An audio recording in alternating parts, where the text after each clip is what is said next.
ஓம் பூர்ணமதః பூர்ணமிதம் பூர்ணாத் பூர்ணமுதச்யதே பூர்ணஸ்ய பூர்ணமாதாய பூர்ணமேவாவசிஷ்யதே. ஓம் சாந்தி சாந்தி சாந்தி. நம்ம பார்த்துக்கிட்டு இருக்கிறது விஷ்ணு சஹஸ்ரநாமத்தில் சங்கர பாஷ்யம். இந்த 40லேருந்து படிச்சிருவோம், 47 வரைக்கும் படிப்போம். விக்ஷரோ ரோஹிதோ மார்கோ ஹேதுர்தாமோதரः சஹः மஹீதரோ மகாபாகோ வேகவானமிதாசனः உத்பவः க்ஷோபனோ தேவः ஸ்ரீகர்ப்ப பரமேஸ்வரः கரணம் காரணம் கர்த்தா விகர்த்தா ககனோ குஹः व्यवसायो व्यवस्थानः संस्थानस्तानदो ध्रुवः परर्धी परमस्पष्टः तुष्टः पुष्टः सुपेक्षणः रामो विरजो मार्गो नेयो नयो नयः. विरजो சொல்ல விரதோ ரெண்டு பாட்டு பேதம் இருக்கு.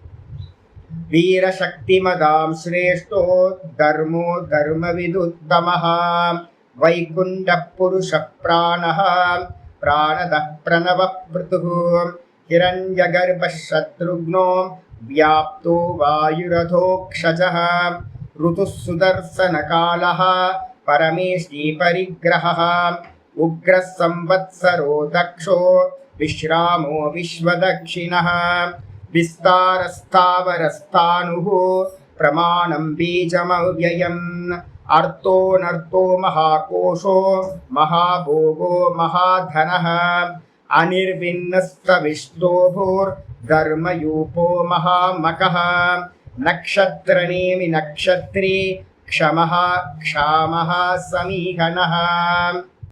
47 வரைக்கும் வந்திருக்கோம். போன ஸ்லோகத்தில் வந்து பார்த்தீங்க அப்படின்னா ஒரு முக்கியமானது வந்து பார்த்தீங்கன்னா இந்த நட்சத்திர நேமி அப்படின்றது. அப்புறம் வந்து பார்த்தீங்க அப்படின்னா அது காட்டிலும் முக்கியமானது வந்து பூர் அபூஹு பூஹு சில நாமங்கள் ரொம்ப முக்கியமானதாக இருக்கிறது. நட்சத்திர நேமிக்கு வந்து பார்த்தீங்கன்னா உங்களுக்கு நான் ஒரு இதுவும் கூட அனுப்பியிருந்தேன், மெசேஜ் அனுப்பியிருந்தேன், குரூப்பில் போட்டிருந்தேன். அதை இங்கே வந்து பார்த்தீங்கன்னா கைலாஷ் ஆசிரமத்தில் ரிஷிகேஷில் வந்து பார்த்தீங்கன்னா கைலாஷ் ஆசிரமம்னு ஒரு பெரிய ஆசிரமம் இருக்குது. அதை வந்து ஹரிஹர தீர்த்தர் அப்படின்னு வந்து பார்த்தீங்கன்னா ஒரு சுவாமி, ஒரு மகான் இருந்தார். 80s இருந்தார். 80ஸ்லேயே சமாதி ஆகிட்டார். ஒரு பெரிய நிஷ்டர், பிரம்மனிஷ்டராக வந்து பார்த்தீங்கன்னா சொல்லுவாங்க. அவர் வந்து பார்த்தீங்க அப்படின்னா சம்யமத்தில் வந்து பார்த்தீங்க அப்படின்னா ரொம்ப எக்ஸ்பர்ட்னு எங்கள் ஆச்சாரியர் சொல்லுவார். எங்கள் ஆச்சாரியார் அவர்கிட்ட பாடம் படித்தார். ஒரு முறை வந்து பார்த்தீங்கன்னா இவங்க கேட்டிருக்காங்க, இந்த நட்சத்திர நேமியை பற்றி சொல்லுங்கள் அப்படின்னு கேட்கும்போது இந்த இதை பற்றி அது யோக சூத்திரத்தில் கொஞ்சம் விஸ்தாரமாக இருக்கும். இந்த மேரு பர்வதம் அப்படின்றத பற்றி எனக்கு சொல்லுங்கள் அப்படின்னு நிறைய பேர் கேட்டிருக்காங்க. நிறைய இந்த மேரு பர்வதத்தை பற்றி கொஞ்சம் நம்ம இமயமலை தான் வந்து பார்த்திங்கன்னா மேரு பர்வதம்னு சொல்லுவாங்க. அது மாதிரிலாம் நிறைய இருக்குது வர்ணனைகள். வந்து சாஸ்திரத்தில் இருக்கிற வர்ணனைகளை வந்து பார்த்திங்கன்னா சொல்லி எங்களுக்கு இதை சொல்லுங்கள் அப்படின்னும் போது சொல்கிறேன்ப்பா அப்படின்ட்டு இருக்காரு. அப்புறம் ஒரு நாள் வந்து பார்த்தீங்க அப்படின்னா சம்யமம் அப்படின்ற சாமர்த்தியம் இருக்குது. மழை பெய்யும்னா மழை பெய்யும், அது மாதிரி சுவாமி. மழை பெய்யணும் அப்படின்னா மழை பெய்யும். காரியாகம்னு ஒன்று சொல்லுவாங்க மழை பெய்யறதுக்கு. ராஜஸ்தானில் வந்து பார்த்திங்கன்னா ஒரு இடத்துல காரியாகம் பண்ணுறாங்க. சாமியை கூப்பிட்டு வந்து பார்த்தீங்க அப்படின்னா சாமி வர்ண ஜபம் எங்களுக்காக பண்ணணும் அப்படின்னு காரியாகத்தில் போய் வர்ண ஜபம் பண்ணுறார். வர்ண ஜபம் அது வரைக்கும் 50-60 வருஷமாக மழை பெய்யாத இடம். அந்த இடத்துல வந்து ஜூன் மழை பெஞ்சு அங்கே இருக்க குளம் வந்து பார்த்திங்கன்னா ரொம்ப அளவுக்கு மழை பெஞ்சிருக்கு. அப்போது ரொம்ப சாமர்த்தியசாலி அந்த சாமி என்ன பண்ணியிருக்கார், ஹரிஹர தீர்த்தர், பெரியவங்களோட ஸ்மரணம் பண்ணிக்கணும். அந்த ஹரிஹர தீர்த்தர் வந்து ஒரு முறை வந்து பார்த்தீங்கன்னா இதை பற்றி பேசும்போது மேரு தண்டம் மேரு பர்வதம் இதை பற்றி எங்களுக்கு சொல்லுங்கள் அப்படின்னு சிஷ்யர்கள்லாம் கேட்டதுக்கு பிறகு சொல்கிறேன்ப்பா அப்படின்னு வெயிட் பண்ணியிருக்காங்க. அப்புறம் கொஞ்ச நாள் கழித்து வந்து பார்த்தீங்கன்னா தன்னோட விஷனில் வந்து பார்த்தீங்கன்னா வந்ததை வந்து சுவாமி வந்து பார்த்தீங்கன்னா சொல்கிறார். இந்த மேரு பர்வதம் அப்படின்னும் போது இந்த கடல் குதிரை அப்படின்னு ஒன்று இருக்குல்ல, தெரியும்ல, கடல் குதிரை பார்த்தீங்கன்னா தெரியும். மேலே வந்து குதிரை மாதிரியே இருக்கும், கீழே வந்து பார்த்தீங்கன்னா வாளோட சேர்ந்து முதலையோட ஃபார்ம் இருக்கும். அப்போ அவர் சொல்லியிருக்காரு என்னன்னா, பல்லி வீட்டில் இருக்கிற பல்லி இல்லை அப்படின்னா வந்து பார்த்தீங்கன்னா crocodile, தலை வந்து பார்த்தீங்கன்னா குதிரை முகத்தோட இருக்கிற கடல் குதிரை. இந்த ஃபார்ம்ல வந்து பார்த்தீங்கன்னா இந்த மொத்த நட்சத்திர மண்டலங்களும் வந்து பார்த்தீங்கன்னா அவருக்கு விஷன்ல வந்திருக்கு. மொத்த நட்சத்திர மண்டலங்களும் அது வந்து பார்த்தீங்கன்னா எப்படி இருந்திருக்கு அப்படின்னு கேட்டீங்கன்னா, வால் வந்து பார்த்தீங்கன்னா ரவுண்டா சுருண்ட மாதிரியான வாலோட அந்த ஒரு கடல் குதிரையை கற்பனை பண்ணீங்க. யூடியூப்ல பார்த்தீங்கன்னா கடல் குதிரை தெரியும். குதிரை முகம் அது. அந்த குதிரை முகம் வந்து பார்த்தீங்க அப்படின்னா ரொம்ப விசேஷம் அது. அப்போ அந்த குதிரை முகத்தோட இருக்கிற வால் பகுதியில வந்து பார்த்தீங்க அப்படின்னா துருவ மண்டலம் அப்படின்றது சொல்லப்பட்டிருக்கு. துருவ மண்டலத்தை பேஸ் பண்ணி தான் வந்து பார்த்தீங்க அப்படின்னா இந்த லோகத்தில் இருக்கிற நம்மளோட யூனிவர்ஸில் இருக்கிற எல்லா கிரகங்களும் வந்து பார்த்தீங்கன்னா இதை மையமாக வச்சுக்கிட்டு சுற்றிக்கிட்டு இருக்கு. இது ரொம்ப பெருசு. நம்ம துருவ மண்டலம் நம்ம சொல்றது வந்து பார்த்தீங்கன்னா ஏகப்பட்ட பெருசு. இதுல வந்து யாரு கனெக்ட் ஆயிருக்கா அப்படின்னா வாயு பாசம்னு சொல்லக்கூடியது சின்னதும் பெருசுமா இந்த துருவ மண்டலத்தை பேஸ் பண்ணி வந்து பார்த்தீங்கன்னா நிறைய கிரகங்கள் கயிற்றால கனெக்ட் ஆயிருக்க மாதிரி கட்டி வைக்கப்பட்ட மாதிரி ஒரு ஆர்டர்ல வந்து பார்த்தீங்கன்னா துருவனை சுற்றி வந்து பார்த்தீங்கன்னா சுத்திக்கிட்டு இருக்கு. இந்த துருவ மண்டலம் ரொம்ப பெருசு. இதுவே வந்து பார்த்தீங்கன்னா சிசுமார மண்டலம், சிசுமார சக்கரம் அப்படின்னு வந்து பார்த்தீங்கன்னா ஒரு சக்கரம் வந்து பார்த்தீங்கன்னா சொல்லப்பட்டிருக்கு. அதனால்தான் வந்து பார்த்தீங்கன்னா சிசுமார சக்கரம் அப்படின்றது முக்கியமானது. இது எங்க இருக்கு சுவாமி அப்படின்னு கேட்டீங்கன்னா பாகவதத்துல வந்து பார்த்தீங்கன்னா 5வது ஸ்கந்தத்துல 23வது அத்தியாயம். யாராவது எடுத்து பார்க்கறதா இருந்தா பார்த்துக்கலாம். கொஞ்சம் வர்ணனைகள் பெருசா இருக்கும். அப்போ வந்து பார்த்தீங்க அப்படின்னா அந்த சிசுமார மண்டலம், சிசுமார சக்கரம் அப்படின்னு சொல்லுவாங்க. அந்த சிசுமார சக்கரம் அப்படின்றது எது அப்படின்னா நான் சொன்ன குதிரையோட ஃபார்ம், கடல் குதிரையோட ஃபார்ம். வால் இருக்கும், நீளமா குதிரை முகம் வாலோட சேர்ந்த மாதிரி இருக்கும். இந்த மொத்த யூனிவர்ஸையுமே வந்து பார்த்தீங்க அப்படின்னா அந்த வர்ணனையில வந்து பார்த்தீங்கன்னா சொல்றாங்க. நம்ம ஹரிஹர தீர்த்தர் சுவாமி வந்து பார்த்தீங்கன்னா இந்த 3 எக்ஸாம்பிள் சொல்லியிருக்காரு. கடல் குதிரை, அதுக்கப்புறம் பல்லி, வீட்டில் இருக்கிற பல்லி, அதே மாதிரி வந்து குரோக்கடைல் நம்ம பார்க்குற முதல்ல இதோட இது. ஆனா என்ன அப்படின்னா வால் சுருண்டு இருக்கிறது. இதை வந்து வர்ணனை பண்ணும்போது இவங்க என்ன பண்ணிட்டாங்க, நிறைய பேர் வந்து பார்த்தீங்கன்னா இந்த மேருதண்டத்தை வந்து யோகத்துல சொல்லும் போது என்ன பண்ணுவாங்க அப்படின்னா இந்த மேருதண்டம் வந்து பார்த்தீங்கன்னா சிசுமார மண்டலம் தான் வந்து பார்த்தீங்கன்னா நம்முடைய குண்டலினி சக்தியா இருக்கிறது, ஸ்பைனல் கார்டா இருக்கிறது அப்படின்னு சொல்றாங்க. இந்த மொத்த பிரபஞ்சமும் வந்து பார்த்தீங்கன்னா வெளியில ஆதி பௌத்திகத்துல வந்து பார்த்தீங்கன்னா சிசுமார மண்டலமா வர்ணனை செய்யப்படுது. அதே இந்த தேகத்துல வந்து பார்த்தீங்கன்னா நம்மளுடைய அந்த குண்டலினி சக்தி மேலே ஏறக்கூடிய அந்த ஸ்பைனல் கார்டு வந்து பார்த்தீங்கன்னா மேருதண்டம்னே பேர். வெளியில மேரு பர்வதம். இந்த மேரு பர்வதம் எங்க சுவாமி இருக்கு அப்படின்னு கேட்டீங்கன்னா அந்த சிசுமார சக்கரத்துல மைய பகுதி. நேமி அப்படின்னா என்ன அர்த்தம் அப்படின்னா மைய பாகம். அது வந்து பார்த்தீங்கன்னா ஹிருதய பாகம். அங்க வந்து பார்த்தீங்கன்னா ஒரு ஹோல் இருக்கு. அதுதான் இந்த மொத்த பிரபஞ்சத்தோட பிளாக் ஹோல். அந்த இடத்துல இருக்கிறவர் வந்து பார்த்தீங்கன்னா எது அப்படின்னா மேரு பர்வதம் அப்படின்றது அதுதான். அந்த மேரு பர்வதத்தோட கனெக்ட் ஆகிதான் இந்த மொத்த சிசுமார சக்கரமும் வந்து பார்த்தீங்கன்னா பிரபஞ்சமே சுத்திக்கிட்டு இருக்கு. நம்மளுடைய முதுகுத்தண்டு வந்து பார்த்தீங்கன்னா எப்படியோ அதே மாதிரி அப்படின்னு வர்ணனை பண்றாங்க. அப்போ அந்த ஹிருதயமா இருக்கிறது, அந்த சிசுமார சக்கரத்தோட ஹிருதயத்துல இருக்கிறது யாரோ அவர் தான் விஷ்ணு. விஷ்ணுர் ஹிருதயம். விஷ்ணு வந்து பார்த்தீங்கன்னா சிசுமார சக்கரத்துல விஷ்ணு தான் ஹிருதயமா இருக்கார் அப்படின்னு வர்ணனைகள் இருக்கு. அப்போ இந்த மொத்த பிரபஞ்சமும் சுத்திக்கிட்டு இருக்கிறது யாருனால சுவாமி அப்படின்னா அந்த விஷ்ணு ஹிருதயமா இருக்கக்கூடிய விஷ்ணுவை சுத்தி தான் இந்த மொத்த பிரபஞ்சமே ஆதி பௌத்திகம் மொத்தமும் வந்து பார்த்தீங்கன்னா சுத்தி தெரிஞ்சுக்கிட்டு இருக்கு அப்படின்னு வந்து பார்த்தீங்கன்னா அர்த்தம் கிரகணம் பண்ணணும்.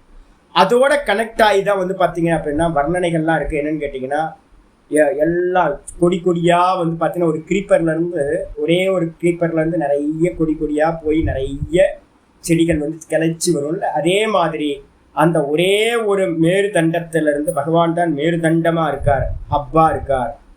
அதுல இருந்து தான் வந்து பார்த்தீங்கன்னா அந்த மொத்தமும் தேவதைகள், எல்லா தேவதைகளும் கட்டப்பட்டவங்களா இயங்கிக்கிட்டு இருக்காங்க அப்படின்னு வர்ணனை சொல்லப்பட்டது. இதோட இது புரிஞ்சுங்க. இதுக்கப்புறம் இன்னைக்கு பாட்டம் வந்து பார்த்தீங்க அப்படின்னா யாராவது படிக்கிறதா இருந்தால் கொஞ்சம் இப்போதைக்கு தெரிஞ்சுக்கிறதுக்கு வந்து பார்த்தீங்கன்னா பாகவதத்தில் 5:23வது அத்தியாயம் படிச்சிங்கன்னா உங்களுக்கு தெரியும். இதுக்கப்புறம் வந்து பார்த்தீங்கன்னா இன்னைக்கு பாட்டம் 48வது ஸ்லோகம்.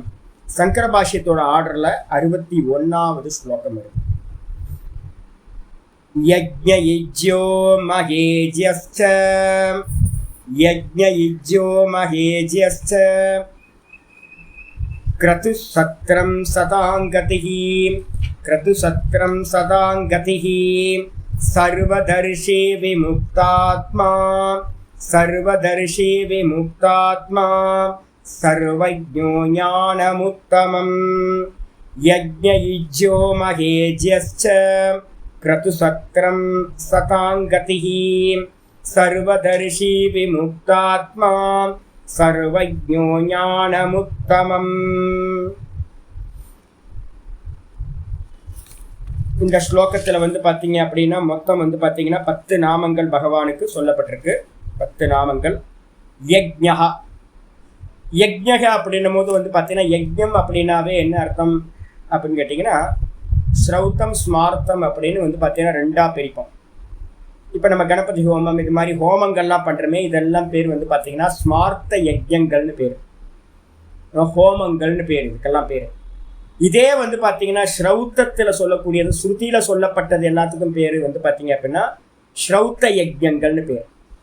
அப்போ கர்மத்தை பிரிக்கும் போதே ஸ்மார்த்தம் ஸ்ரௌத்தம் அப்படின்னு 2 விதமாக பிரிப்போம். ஆச்சாரியர் இங்கே சொல்கிறது வந்து பார்த்தீங்கன்னா யஜ்ஞ சப்தம் என்ன எடுக்கணும் அப்படின்னு கேட்டிங்கன்னா ஸ்மார்த்த யஜ்ஞ ரூபமாக பகவான் இருக்கார் அப்படின்னு எடுக்கணும். யஜ்ஞம்ன்றதுக்கு அர்த்தம் என்ன அப்படின்னா பொதுவாகவே வந்து பார்த்தீங்கன்னா ஏன் ஸ்மார்த்தத்தை எடுக்கிறோம் அப்படின்னு கேட்டிங்கன்னா பொதுவாக யஜ்ஞம்ன்றதுக்கு அர்த்தம் கிரியா அப்படின்னு எடுத்துங்க, கர்மம். யஜ்ஞம்ன்றதுக்கு அர்த்தம் கர்மம். அப்போ வந்து பார்த்தீங்கன்னா ஃபயர் ரிச்சுவல் தான் அதில் இருக்கிறதுலேயே ரொம்ப உயர்ந்தது. ஆனால் நம்ம பண்ணக்கூடிய எல்லாமே யஜ்ஞம் தான். இப்போ உட்காந்து நம்ம பாடம் படிச்சுட்டு இருக்கோம்ல, இதுவும் யஜ்ஞம் தான். ஜபம் பண்ணிட்டு இருந்தீங்கன்னா அதுவும் யஜ்ஞம் தான். பூஜா பண்ணிட்டு இருந்தீங்கன்னா அதுவும் யஜ்ஞம் தான். அப்போ இந்த லைஃப்ல நம்ம பண்ணக்கூடியது எல்லாமே வந்து பார்த்தீங்கன்னா யஜ்ஞமா வந்து பார்த்தீங்கன்னா சாந்தோக்கியத்தில் சுவாசம் பண்ணிக்கிட்டு இருக்கிறதே யஜ்ஞம் தான். சுவாசம் சதா போயிட்டே இருக்கு, அது ஒரு யஜ்ஞம் நடந்துக்கிட்டே இருக்கு. அப்போ யஜ்ஞம்ன்றதுக்கு அர்த்தம் என்ன பண்ணணும்னு கேட்டிங்கன்னா ஸ்மார்த்த கர்மங்கள் அப்படின்னு எடுத்துக்கணும். லௌகிக கர்மங்கள் கூட வந்து பார்த்தீங்கன்னா யஜ்ஞ சப்தத்தில் ஈஸ்வரார்ப்பணமாக பண்ணணும்னா யஜ்ஞ சப்தமாக சொல்லப்பட்டிருக்கு. அப்போ பகவான் வந்து பார்த்தீங்கன்னா சர்வ கர்ம ரூபமாக இருக்கார், யஜ்ஞ ரூபமாக இருக்கார். அதனால அவருக்கு பேர் வந்து பார்த்தீங்கன்னா யஜ்ஞா பேர் வந்தாச்சு.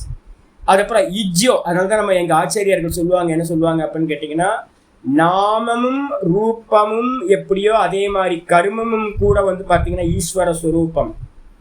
ஒரு விஷ்ணு வந்து பார்த்தீங்கன்னா சங்கு சக்கர கதாதாரியாக வச்சு நம்ம எப்படி உபாசனை பண்ணுறோமோ அதே மாதிரி நம்ம பண்ணக்கூடிய ஒவ்வொரு கர்மமும் வந்து பார்த்தீங்கன்னா ஈஸ்வர ஸ்வரூபம் அப்படின்னு நம்ம என்ன பண்ணணும், கர்மத்தை பண்ணும் போது அலட்சியமாக பண்ணக்கூடாது.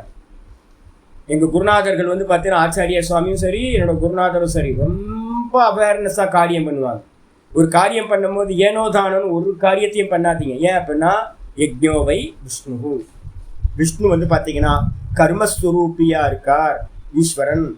நாமம் ரூபம் அதில் தான் பண்ணக்கூடிய விவகாரம். அப்போ நாம ரூபம் எல்லாம் ஈஸ்வரன் அப்படின்னா அதில் நடக்கக்கூடிய அந்த கர்மமும் கூட வந்து பார்த்தீங்கன்னா ஈஸ்வர ஸ்வரூபம்.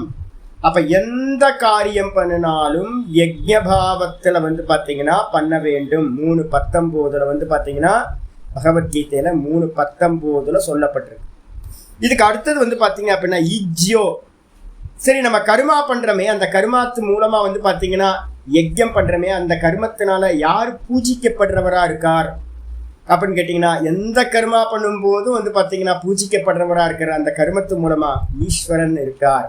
அதனால் அவருக்கு என்ன பேர், பூஜிக்கப்படுபவரா, யஜ்ஞங்களில் பூஜிக்கப்படுபவரா இருக்கார், இஜ்யஹா அப்படின்னு பேர். பகவானுக்கு பேர் என்னது, இஜ்யஹா. பூஜிக்க யோக்கியமானவரா இருக்கார் யஜ்ஞத்தினால். 2வது நாமம் மகேஜியஸ்ச. மகேஜியஸ்ச அப்படின்னா மகா இஜ்யஸ்ச. அவர் வந்து பார்த்தீங்கன்னா என்னவா இருக்கார் அப்படின்னு கேட்டிங்கன்னா பூஜிக்கப்படுறவங்க இந்த லோகத்தில் நிறைய இருக்காங்கல்ல. இப்போ கணபதி ஹோமம், கணபதி அங்கே பூஜா. சுதர்சன ஹோமம், சுதர்சனம் வந்து பார்த்தீங்கன்னா அங்கே வந்து பார்த்தீங்கன்னா தேவதா. இது மாதிரி ஒவ்வொன்றுத்துக்கும் வந்து பார்த்தீங்கன்னா ஒரு தேவதைகள் இருக்குது. எத்தனை யஜ்ஞங்கள் இருக்கோ அத்தனைக்கும் வந்து ஒரு தேவதையை உத்தேசம் பண்ணி தான் நம்ம வந்து பார்த்தீங்கன்னா பூஜை பண்ணுறோம். தேவதா உத்தேசிய திரவியத்தியாக யஜ்ஞா. லட்சணம் வந்து பார்த்தீங்கன்னா யஜ்ஞத்துக்கு என்ன லட்சணம், யஜ்ஞத்துக்கு என்னப்பா லட்சணம் அப்படின்னா தேவதா உத்தேசிய. ஒரு தேவத்தையை வந்து பார்த்தீங்கன்னா மனசில் உத்தேசம் பண்ணி நீங்க என்ன பண்றீங்க அப்படின்னா திரவியத்தை எடுத்து ஸ்வாஹா அக்னயே ஸ்வாஹா இதம் ந மம, வாயவே ஸ்வாஹா இதம் ந மம, பிராஜாபத்தையே ஸ்வாஹா இதம் ந மம அப்படின்னு வந்து பார்த்தீங்கன்னா ஒவ்வொரு தேவத்தைய உத்தேசம் பண்ணி நீங்க என்ன பண்றீங்க, திரவியங்களை வந்து பார்த்தீங்கன்னா ஸ்வாஹான்னு கொடுக்கறது எதுவோ அதுக்கு பேர் வந்து பார்த்தீங்கன்னா யஜ்யம்னு பேர். அப்போ அந்த யஜ்யத்தில் வந்து பார்த்தீங்கன்னா எந்த தேவத்தைன்னு ஒரு பிரதானம் இருக்கு, இது யாருக்கு போய் சேரணும், நான் இந்த பூஜையை யாருக்காக பண்றேன், சண்டி ஹோமம் சண்டியை பற்றி பேசுறது, சண்டிக்காக பண்ணக்கூடியது. அப்போ ஒவ்வொரு யாகமும் வந்து பார்த்தீங்கன்னா ருத்ர யாகம் பண்றோம், ருத்ரனுக்காக பண்றது. இது மாதிரி அநேக தேவதைகளை உத்தேசம் பண்ணி பண்ணினாலும்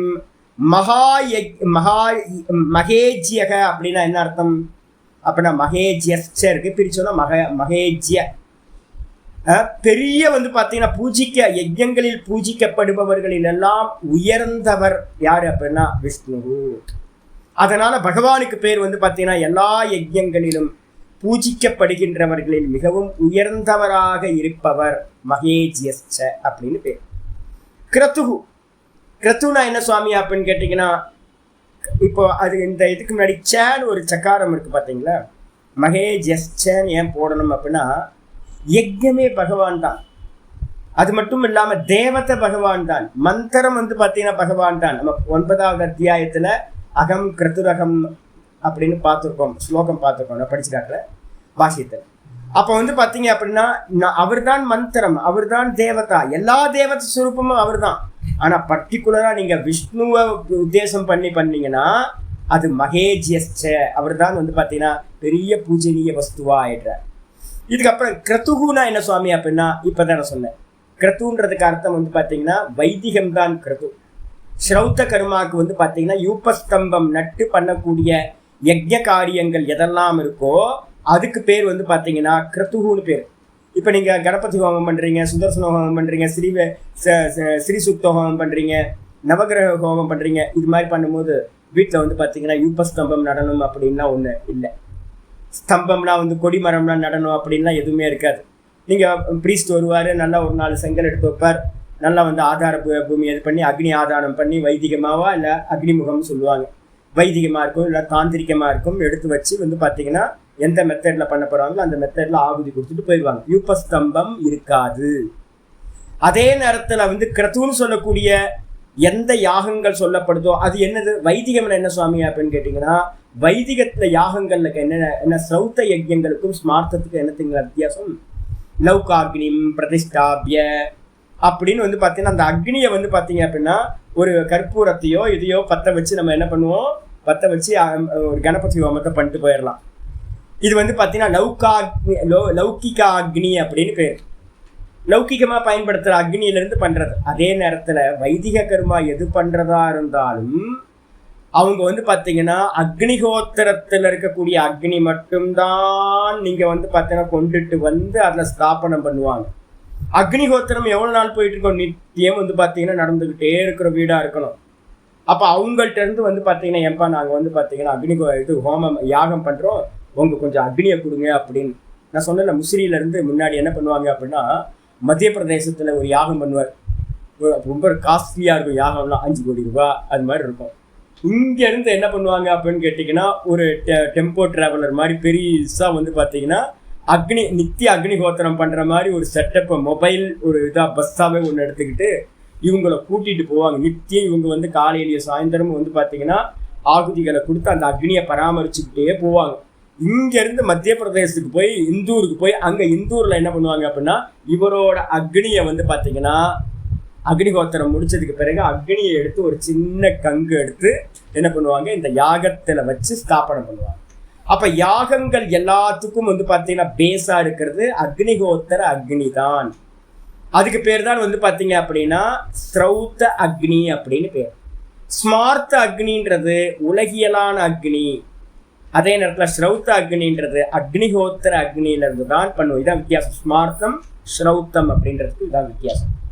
இப்போ ஆச்சாரியர் கிரதுகு அப்படின்னா முதல் யஜ்ஞகன்றதுல இருந்து ஸ்மார்த்த அக்னியை சொல்லிட்டார். யஜ்ஞ ரூபமா இருக்கிறது பகவான் தான்.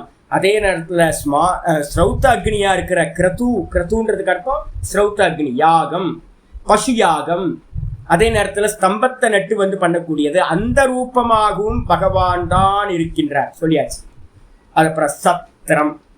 சத்திரம் அப்படின்றதுக்கு அர்த்தம் என்னன்னு கேட்டீங்கன்னா, இந்த உலகத்திலேயே பெரிய காலம், நீண்ட காலம் பண்ணக்கூடியது வந்து பார்த்தீங்கன்னா சத்திர யாகம் அப்படின்னு பேர். 1000 வருடங்கள் வந்து பார்த்தீங்கன்னா பண்ணக்கூடிய யாகங்கள். 1000 வருஷம் யோசிச்சு பாருங்க. மினிமம் வந்து பார்த்தீங்கன்னா வயது இந்த கர்மத்தில் வந்து 6 நாள், பசு யஜ்யம் எல்லாமே 6 நாள் நடக்கும் மினிமம். 6 நாள்ல இருந்து ஆரம்பிச்சு 1000 வருஷங்கள் பண்ணக்கூடிய யஜ்யம் வரைக்கும் நிறைய யாகங்கள் வந்து பார்த்தீங்கன்னா ஸ்ருதிகள்ல சொல்லப்பட்டிருக்கு. 1000 வருஷங்கள் பண்ற யாகம் சத்திர யாகம்னு பேரு. நைமிஷாரண்யத்துல வந்து பார்த்தீங்கன்னா செய்யப்பட்டது. அங்கதான் வந்து பார்த்தீங்கன்னா பாகவதம் வந்து பார்த்தீங்கன்னா முதல்ல உபதேசம் செய்யப்பட்டது. வியாச மகரிஷியோட சிஷ்யரா சூத்த பௌராணிகர் அப்படின்ற மகரிஷி என்ன பண்ணார் அப்படின்னு கேட்டீங்கன்னா, கதா வந்து பார்த்தீங்கன்னா போகும். எப்பவுமே யஜ்யத்துல வந்து பார்த்தீங்கன்னா முக்கியமானது, ஒரு யஜ்யம் பண்றோம் அப்படின்னா ஈவினிங்ல வந்து பார்த்தீங்கன்னா யஜ்யம்லாம் வந்து பார்த்தீங்கன்னா முடிஞ்சதுக்கு பிறகு சத்சங்கம் வந்து ஒன்று போகணும், கதா காலட்சேபம் ஒன்று போகணும். நித்தியம் வந்து பார்த்தீங்கன்னா நடந்துகிட்டே இருக்கும். இதே மாதிரி 1000 வருஷங்கள் வந்து பார்த்தீங்க அப்படின்னா நடந்த சத்திர யாகத்துல சூத்த பௌராணிகர் என்ன பண்றார் அப்படின்னு கேட்டீங்கன்னா, பகவானோட லீலைகளை சொல்ல ஆரம்பிக்கிறார். வியாசர் சொன்னது எல்லாத்தையும் நிறைய பாரத தேசத்துல இருக்கிற எல்லா இடத்துல இருந்தும் முனிவர்களும் சாதுக்களும் வந்து பார்த்தீங்கன்னா இருந்து அந்த யஜ்யத்தோட கதா காலட்சேபத்தை வந்து பார்த்தீங்கன்னா கேட்டு பாகவதம் வந்து பார்த்தீங்கன்னா அவங்க மூலமாக தான் இந்தியா ஃபுல்லாக, பாரத தேசம் ஃபுல்லாக பரவுச்சு. அப்போ அதனால அந்த யாகம் வந்து பார்த்தீங்கன்னா சத்திர யாகம் அப்படின்னு பேர். சதத்ரானா திதி சத்திரஹா. இந்த தேகத்தை வந்து பார்த்தீங்க அப்படின்னா ஒழுகிட்டு இருக்குல்ல, இந்த தேகம் என்ன பண்ணிட்டு இருக்கு, லீக் ஆகிட்டே இருக்கா. இப்போ எனக்கு ஸ்வெட்டிங்காக இருக்குது, எல்லா உடம்பு ஃபுல்லாக ஸ்வெட்டிங் ஆகுது. இதுலேருந்து இந்த தேகத்திலிருந்து வந்து பார்த்தீங்கன்னா கடந்து போகக்கூடியது எது அப்படின்னா சத்திர யாகம்னு பேர். இந்த தேகத்தை வந்து பார்த்தீங்கன்னா விட்டுட்டு மோட்சத்தை அடையிறதுக்கு காரணமா இருக்கிற யஜ்யம் எதுவோ அதுக்கு பேர் வந்து பார்த்தீங்கன்னா சத்திர யாகம் அப்படின்னு பேர். ஜென்மத்திலிருந்து நம்மளை காக்கக்கூடியது வந்து பார்த்தீங்க அப்படின்னா திரும்ப திரும்ப பிறக்கிறோம்ல, அந்த ஜென்மத்திலிருந்து காக்கக்கூடியது வந்து பார்த்தீங்கன்னா சத்திர யாகம்னு பேரு. அதுவா பகவான் வந்து பார்த்தீங்கன்னா இருக்கிறார், சத்திரம் அப்படின்னு பேர். சதாங்கதிகி. சதாங்கதிகி அப்படின்னா யாரெல்லாம் சத்துக்களா இருக்காங்களோ, நல்லா வந்து பார்த்தீங்கன்னா மோட்சத்தை விரும்புகிறவங்களா இருக்காங்களோ அவங்களுக்கெல்லாம் கதியாக இருப்பார். எவர் வந்து சரணாகதி பண்றதுக்கான ஸ்தானமா இருக்காரோ சத்துக்களுக்கு, சாதுக்களுக்கு, நல்ல ஆச்சரணம் பண்ணிட்டு தர்ம மார்க்கமா இருந்துக்கிட்டு மோட்சத்தை பிரார்த்தனை பண்றவங்க யார் இருக்காங்களோ அவங்களுக்கு வந்து பார்த்தீங்கன்னா கதியாக, சரணாகதியாக, புகலிடமாக இருப்பவருக்கு பேரு பகவான் சதாங்கதிகி அப்படின்னு பேர்.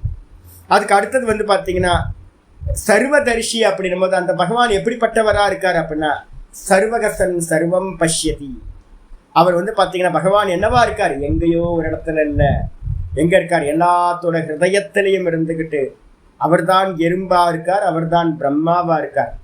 ஒரு ஸ்தம்பத்திலிருந்து ஆரம்பிச்சு பிரம்மா வரைக்கும் எல்லா புழு பூச்சிகளாகவும் அவர்தான் ஆனார். அவர்தான் வந்து பார்த்தீங்கன்னா சங்கல்பம் பண்ணார். அகம் பகுஸ்யாம் பிரஜாயேய சங்கல்பம் பண்ணார்.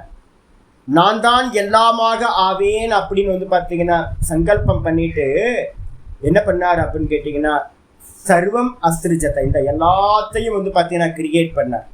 கிரியேட் பண்ணிட்டு வந்து பார்த்தீங்கன்னா என்ன பண்ணார், அனேன ஜீவேன ஆத்மனா அனுப்பிரவிஷ்ய நாமரூப வியாக்கரவாணி. சாந்தோக்கியம் சொல்லுது, அவரே எல்லாத்தையும் படைச்சிட்டு எல்லாத்துக்குள்ளாரையும் ஜீவ ரூபத்துல வந்து பார்த்தீங்கன்னா பிரவேசம் பண்ணினார்.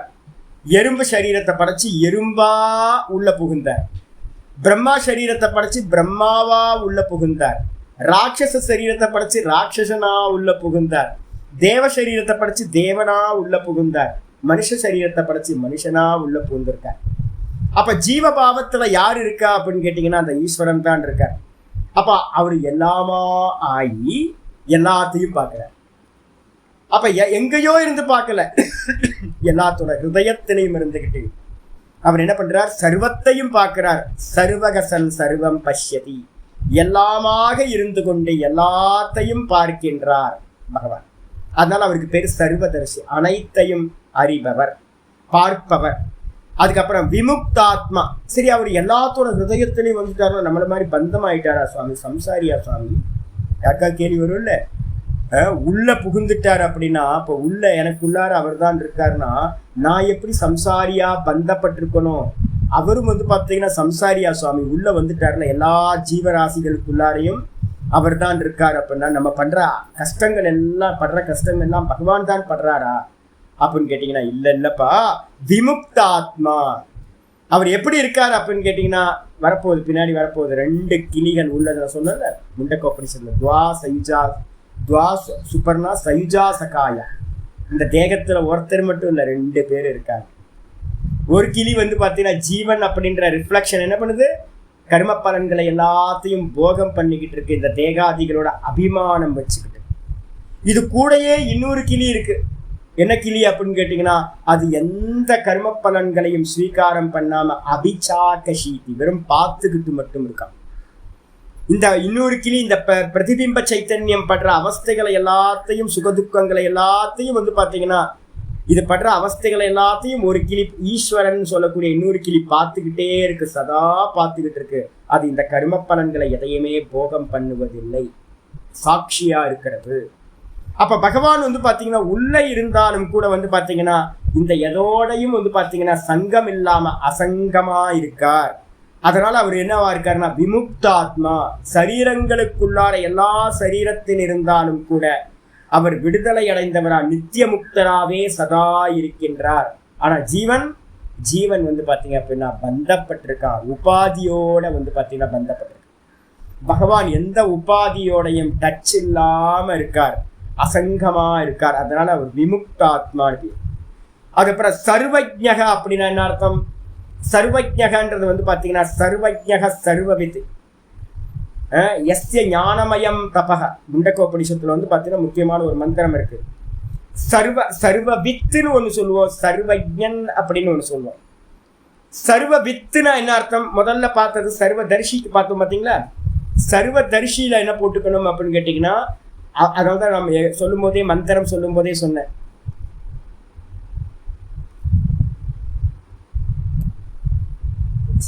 இவ்வளவு நேரம் ஆகணும்.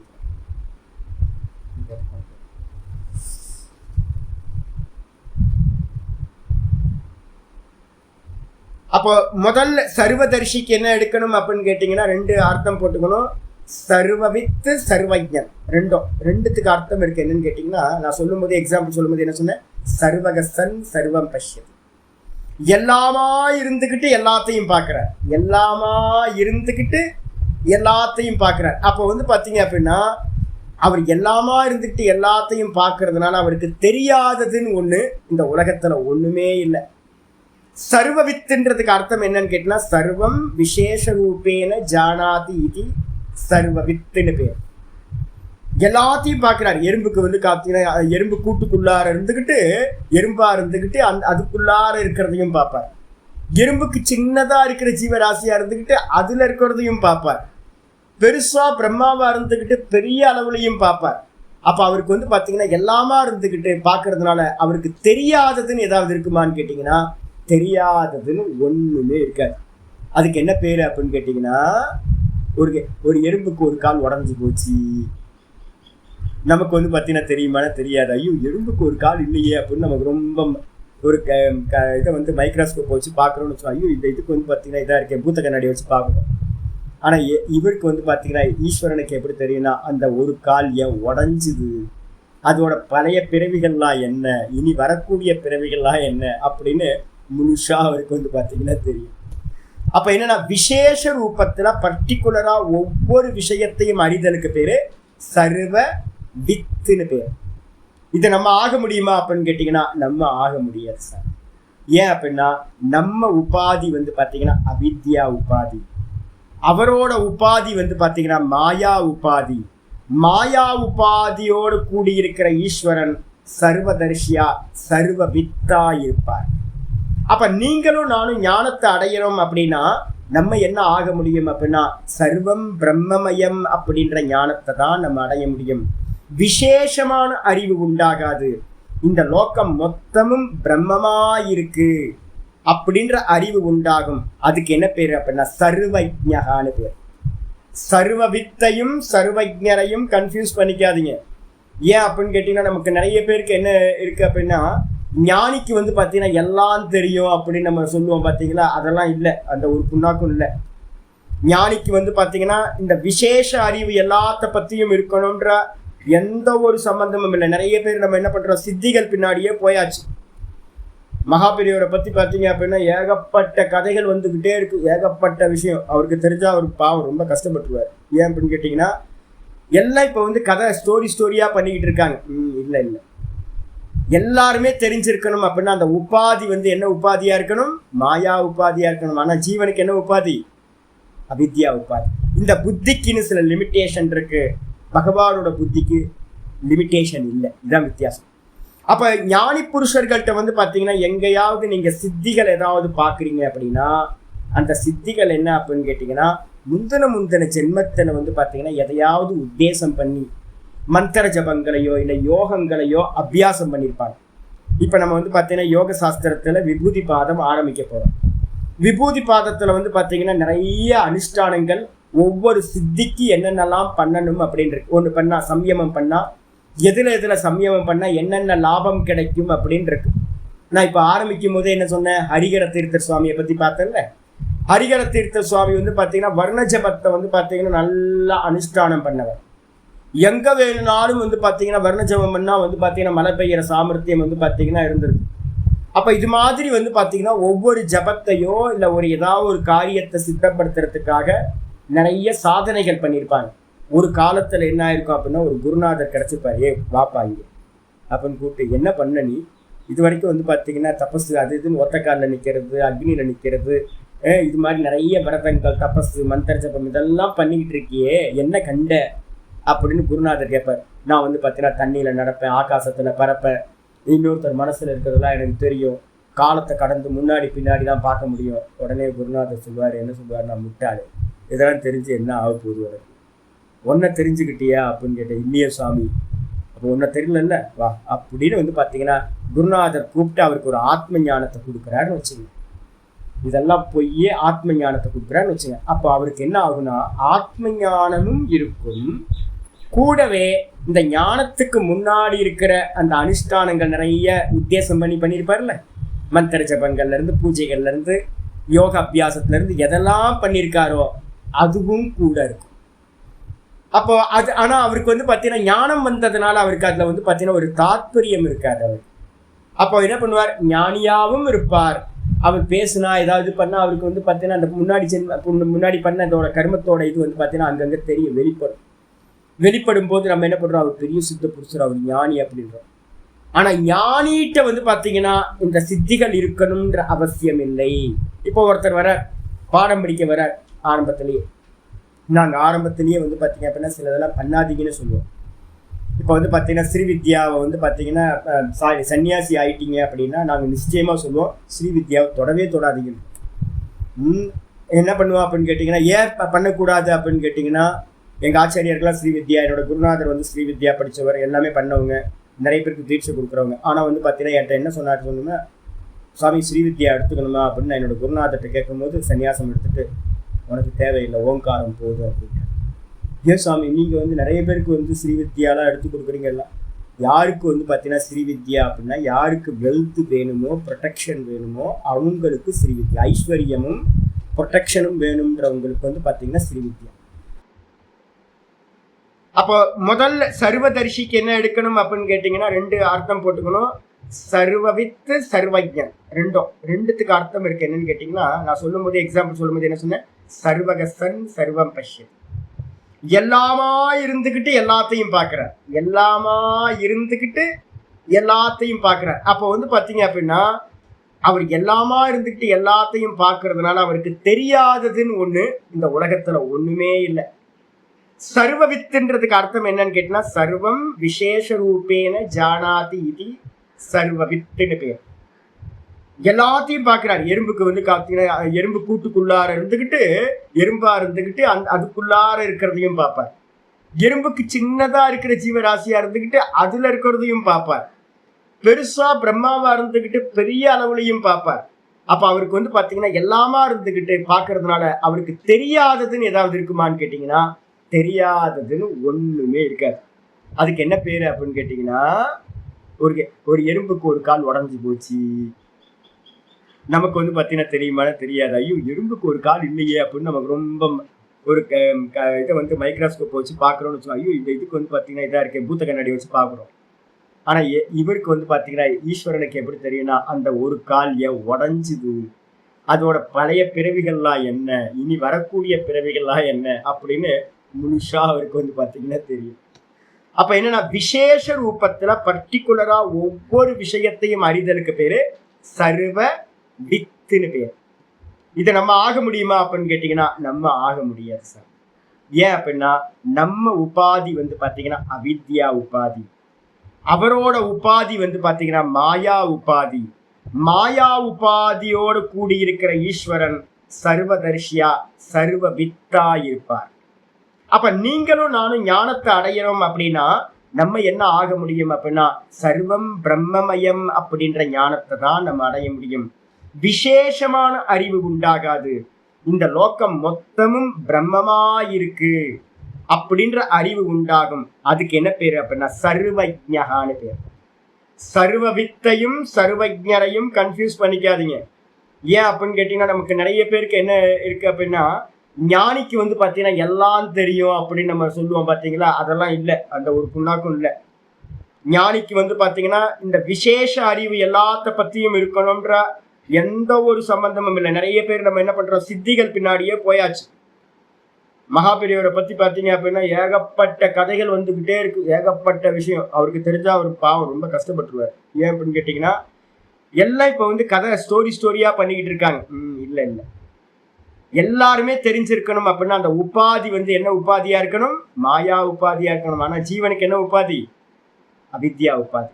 இந்த புத்திக்குன்னு சில லிமிட்டேஷன் இருக்கு, பகவானோட புத்திக்கு லிமிட்டேஷன் இல்லை. இதுதான் வித்தியாசம். அப்ப ஞானி புருஷர்கள்ட்ட வந்து பாத்தீங்கன்னா எங்கேயாவது நீங்க சித்திகள் ஏதாவது பாக்குறீங்க அப்படின்னா அந்த சித்திகள் என்ன அப்படின்னு கேட்டீங்கன்னா முந்தின ஜென்மத்துல வந்து பாத்தீங்கன்னா எதையாவது உத்தேசம் பண்ணி மந்திர ஜபங்களையோ இல்லை யோகங்களையோ அபியாசம் பண்ணியிருப்பாங்க. இப்போ நம்ம வந்து பார்த்தீங்கன்னா யோக சாஸ்திரத்தில் விபூதி பாதம் ஆரம்பிக்க போகிறோம்.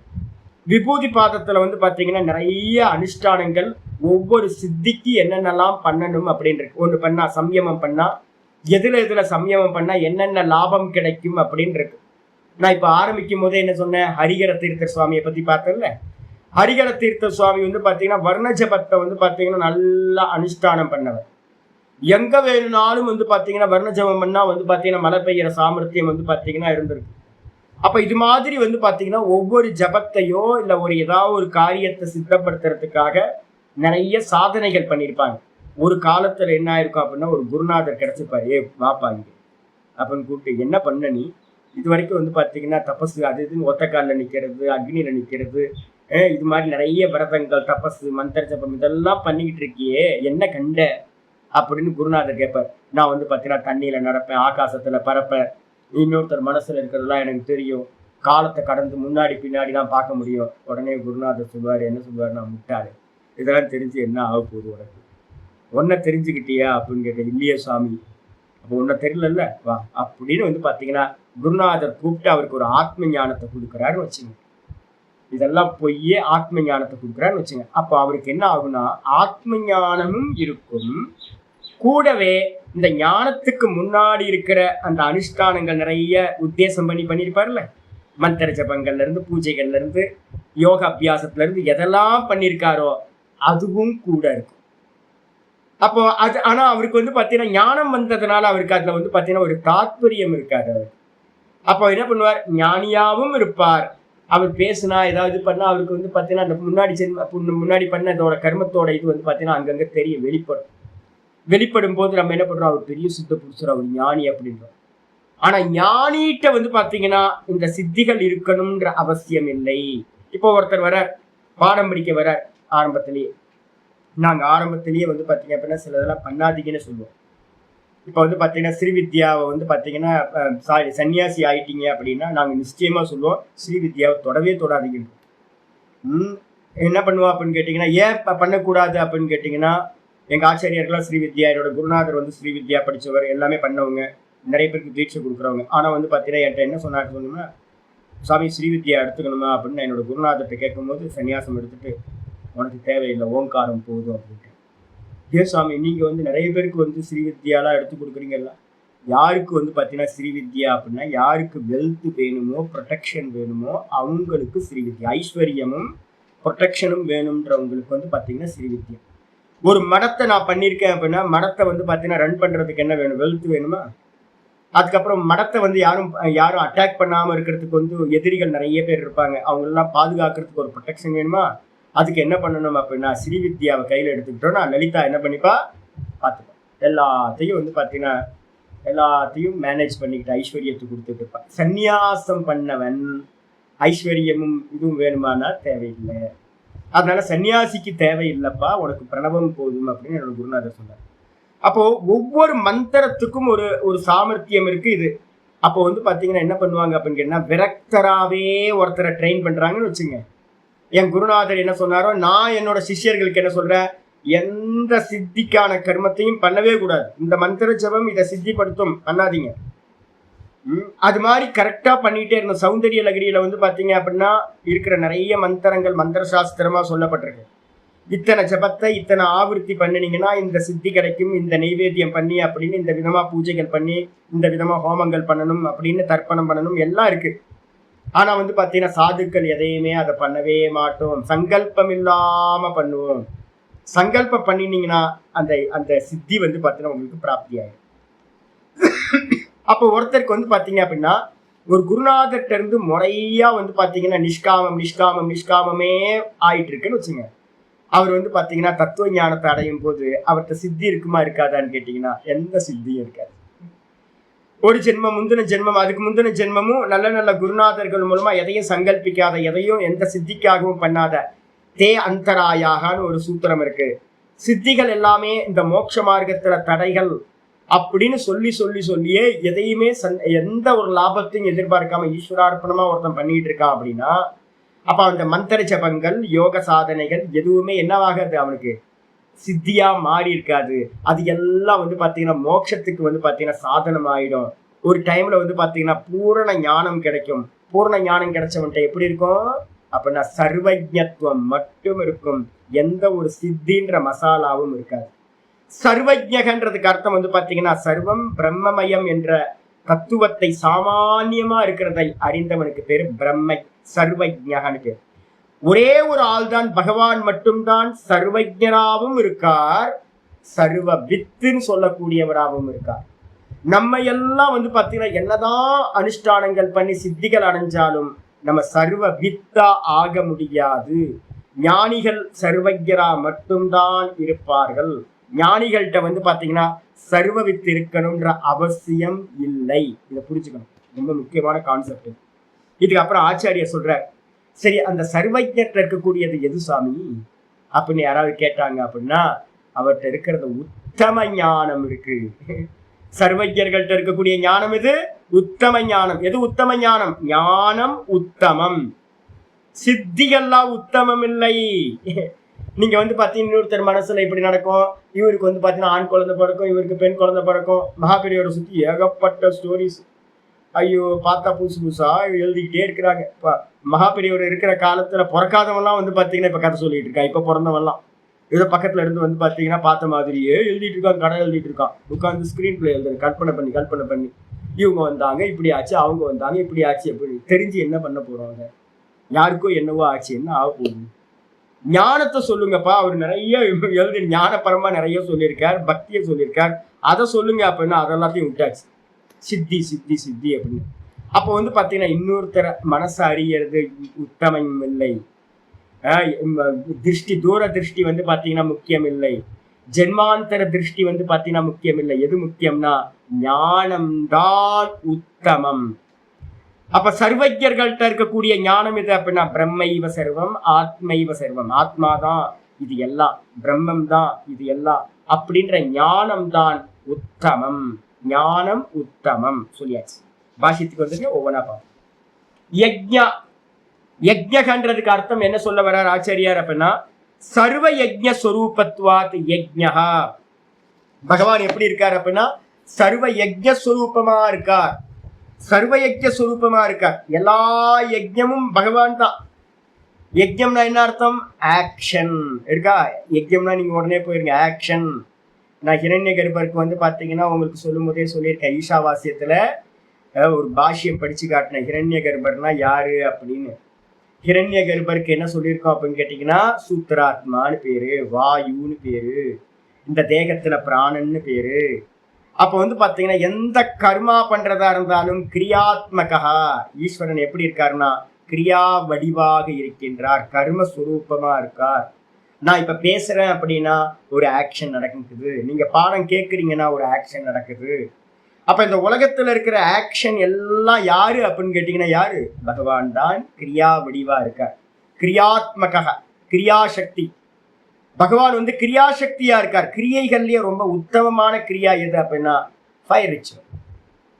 அந்த அந்த அக்னி கர்மாக்கள் எல்லாம் ரொம்ப உயர்ந்தது. அதனால வந்து பாத்தீங்கன்னா சர்வ யஜ்ஞ ஸ்வரூபத்துவா, சர்வ யஜ்ஞ ரூபமா பகவான் தான் இருக்கார். அதனால யஜ்ஞன்னு பகவானுக்கு பேர். அதுக்கு அடுத்தது சர்வேஷாம் தேவானாம் துஷ்டிகாரகோ யஜ்ஞாக்காரேன பிரவர்த்தத இதுவா.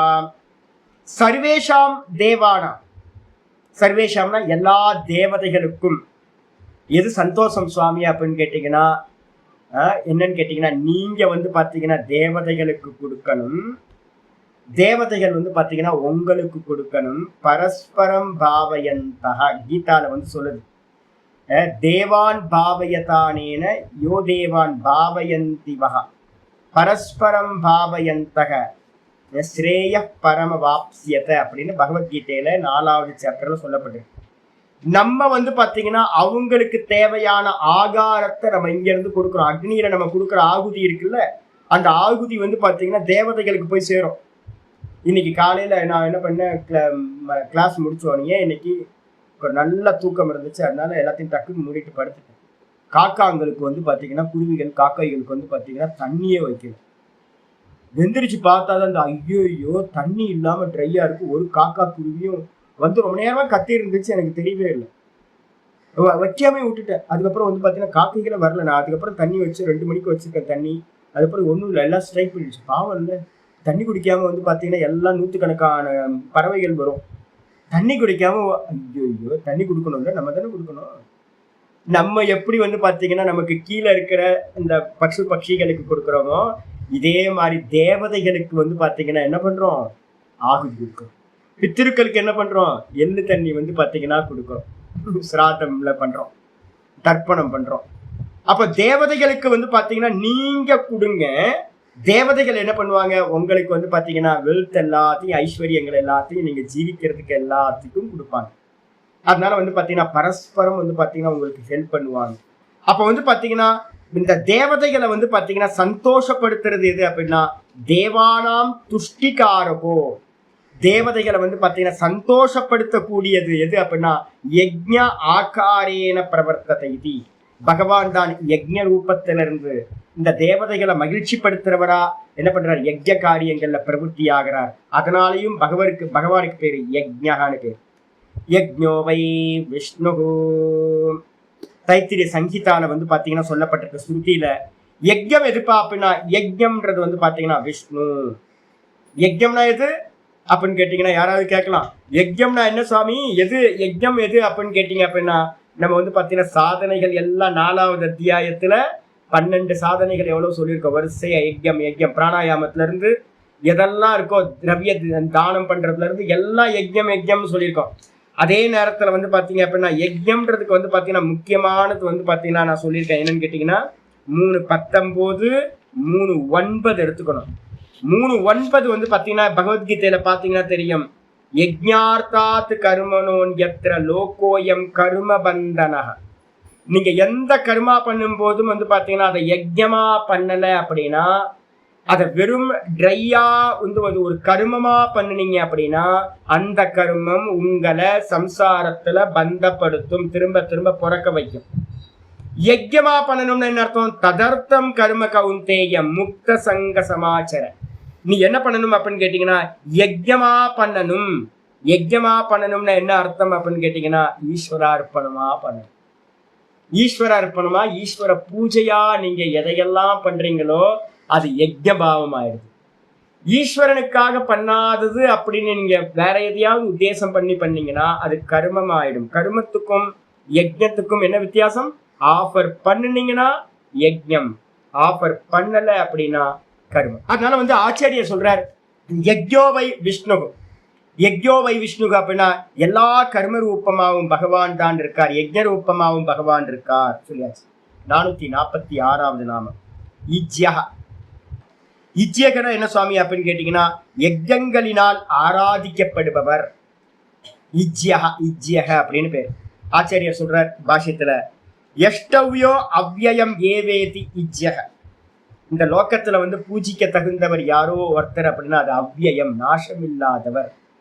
மற்ற ஒரு எம்பியையோ எம்எல்ஏவையோ நம்ம ப்ளீஸ் பண்றோம், அவனை வந்து பாத்தீங்கன்னா ஸ்துதி பண்றோம் அப்படின்னா அவன் போயிடுவான், 5 வருஷத்துல போயிடுவான், பதவி போயிடும், அனித்திய பதவி எல்லாம்.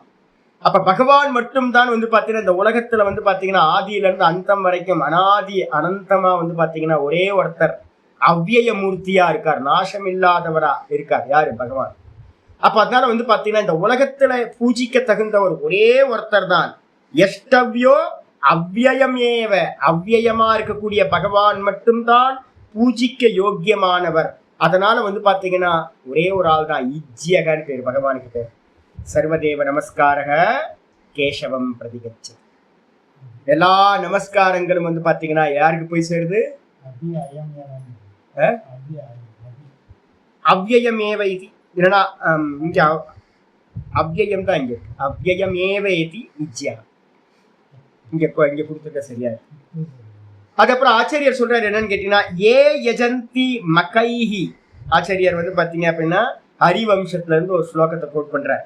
ஏ யஜந்தி மகைஹி. மகைஹினா நேத்தே வந்துச்சு என்ன அப்படின்னா மகா மக்கஹ அப்படின்னா, மக்கஹன்ற சப்தம் 2வது கா மகாபிராணன் போட்டீங்க அப்படின்னா மக. மக்கஹ அப்படின்னா என்ன அர்த்தம்னா யஜ்ஞம்னு அர்த்தம். அப்போ தேவதைகள் எவர்கள் வந்து பாத்தீங்கன்னா மகைஹி அப்படின்னா யஜ்ஞங்களால் புண்ணியிரு தேவதாதீன் பித்ருனபி யஜந்தி. எவர்கள் வந்து பாத்தீங்கன்னா யஜ்ஞங்கள் மூலமா தேவதைகளையும் புண்ணியமான தேவதைகளையும் புண்ணியமான பித்ருக்களையும் வந்து பாத்தீங்கன்னா யஜந்தி பூஜிக்கின்றார்களோ யஜிக்கின்றார்களோ. எதனால? யாகங்கள் மூலமா, யஜ்ஞங்கள் மூலமா. ஆத்மனா ஆத்மானம் ஆத்மனா நித்தியம் விஷ்ணுமேவ யஜந்தி தே. எப்படி பண்ணணும் தெரியுங்களா? அதனாலதான் சொன்னேன், ஒரு காரியம் பண்றதுக்கு முன்னாடி ஒரு அறிவோட காரியம் பண்ணணும்.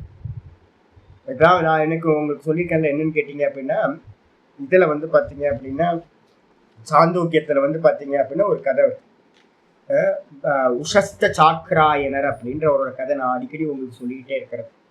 உஷஸ்த சாக்ராயனர் அப்படின்னும் போது அவர் வந்து பாத்தீங்கன்னா நல்ல வேதத்தோட அர்த்தங்களை தெரிஞ்சவர். இப்ப நிறைய பேருக்கு தெரியறது இல்லை, அந்த பரம்பரை விட்டு போச்சு. என்ன பண்ணுவாங்க அப்படின்னு கேட்டீங்கன்னா, ஒரு யாகம் பண்றாங்க அப்படின்னா அதுல வந்து ஆத்தியாத்மிகம் என்ன, ஆதி பௌத்திகம் என்ன, ஆதி தெய்வீகம் என்ன, இந்த 3 திருஷ்டியும் தெரிஞ்சவர் வந்து பாத்தீங்கன்னா யாரா இருக்கணும் அப்படின்னா பிரம்மா அப்படின்னு அவருக்கு பேர். சதுர்வேதங்களையும் தெரிஞ்சவர். முக்கியமா அதர்வண வேதம் வந்து பாத்தீங்கன்னா தெரிஞ்சிருக்கணும். அதர்வண வேதத்துல வந்து பாத்தீங்கன்னா இருக்கிறது என்ன அப்படின்னா முக்கியமானது தத்துவ ஞானம் வந்து பாத்தீங்கன்னா முக்கியமானது அதர்வண வேதத்துல இருக்கும். நம்ம படிக்கிறோம்ல, முண்டக்கமா இருக்கட்டும், பிரஷ்னமா இருக்கட்டும், மாண்டுக்கியமா இருக்கட்டும், இதெல்லாம் வந்து பாத்தீங்கன்னா அதர்வண வேதத்துல பிரதானமான உபனிஷத்து.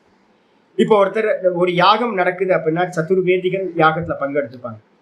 அதுல சூப்பர்வைசர் இப்ப யாரு அப்படின்னு கேட்டீங்கன்னா பிரம்மான்னு சொல்றவர் தான் சூப்பர்வைசர். அவரோட அத்தியட்சத்துல தான் வந்து பாத்தீங்கன்னா அவரோட சூப்பர்வைசிங்ல தான் அந்த யாகம் பூரணமா நடக்கும். அந்த யாகத்துல இவர் என்ன பண்ணுவார் அப்படின்னா ஓரமா உட்காந்துட்டு பிரணவ ஜபத்தை பண்ணிட்டு இருப்பார், வேற எதுவும் பண்ண மாட்டார். ஓரமா உட்கார்ந்து ஒரு கார்னர்ல ஒரு சீட்டை போட்டு இவங்க ரிக்வேதிகள் யஜுர்வேதிகள் எல்லாம் வந்து பாத்தீங்கன்னா யாகங்கள் ஸ்தோத்திரங்கள் எல்லாம் பண்ணிட்டு இருப்பாங்க. இவர் என்ன பண்ணுவார் அப்படின்னா கண்ணை மூடிட்டு பண்ண மாட்டார். பிரம்மா என்ன பண்ணுவார், ஒரு கார்னர் இருந்துகிட்டு வந்து பாத்தீங்க அப்படின்னா ஈசானியத்துல உட்கார்ந்துக்கிட்டு அவர் என்ன பண்ணுவார், எல்லாத்தையும் கண்ணை திறந்து பார்த்துக்கிட்டே இருப்பார், எல்லாத்தையும் பார்ப்பார். பண்ணி பார்த்துக்கிட்டே என்ன பண்ணுவார் அப்படின்னா கையில வந்து பாத்தீங்கன்னா ஜபமாலை வச்சிருப்பார், ஓங்காரத்தை வந்து பாத்தீங்கன்னா ஜபிச்சுக்கிட்டே இருப்பார். அவருக்கு தெரியும் இந்த ஒவ்வொரு தேவதைகளோட வாஸ்தவ ஸ்வரூபம் என்ன. இப்ப நம்ம ஈஷாவாசியத்துல ஏக்கோ தேவதா இதுல பார்த்தோம்ல, நம்ம அந்தர்யாமி பிராமணத்துல இதெல்லாம் பார்த்துருக்கோம்ல. யாக்ஞவல்யத்தை வந்து பாத்தீங்கன்னா நீ என்ன தேவதை, நீ என்ன தேவதை, நீ என்ன தேவதைன்னு வந்து பாத்தீங்கன்னா பின்னாடி வந்து பாத்தீங்கன்னா அதோட கண்டினியூஸா இருக்கு. அப்போ ஒவ்வொரு தேவதையும் வாஸ்தவத்துல அதோட சொரூபம் என்ன, அந்த தேவதை என்ன அப்படின்னு டீட்டெயில் தெரியணும். உஷஸ்த சாக்ராயனர் அப்படின்ற மகரிஷி எல்லாம் தெரிஞ்சவர். அவர் என்ன பண்றாரு அப்படின்னா பஞ்சத்துல வந்து பாத்தீங்கன்னா ரொம்ப அந்த ஊரே பஞ்சமானதுக்கு பிறகு அவர் வந்து பார்த்தீங்கன்னா ஒரு வேற தேசத்துக்கு போறார், அங்க யாகம் நடக்குதுன்னு. யாகத்துக்குள்ளார என்டர் ஆகிறதுக்கு முன்னாடியே அந்த மெயின் பிரீஸ்டா வந்து வேற ஒருத்தரை உட்கார வச்சிருந்தார்.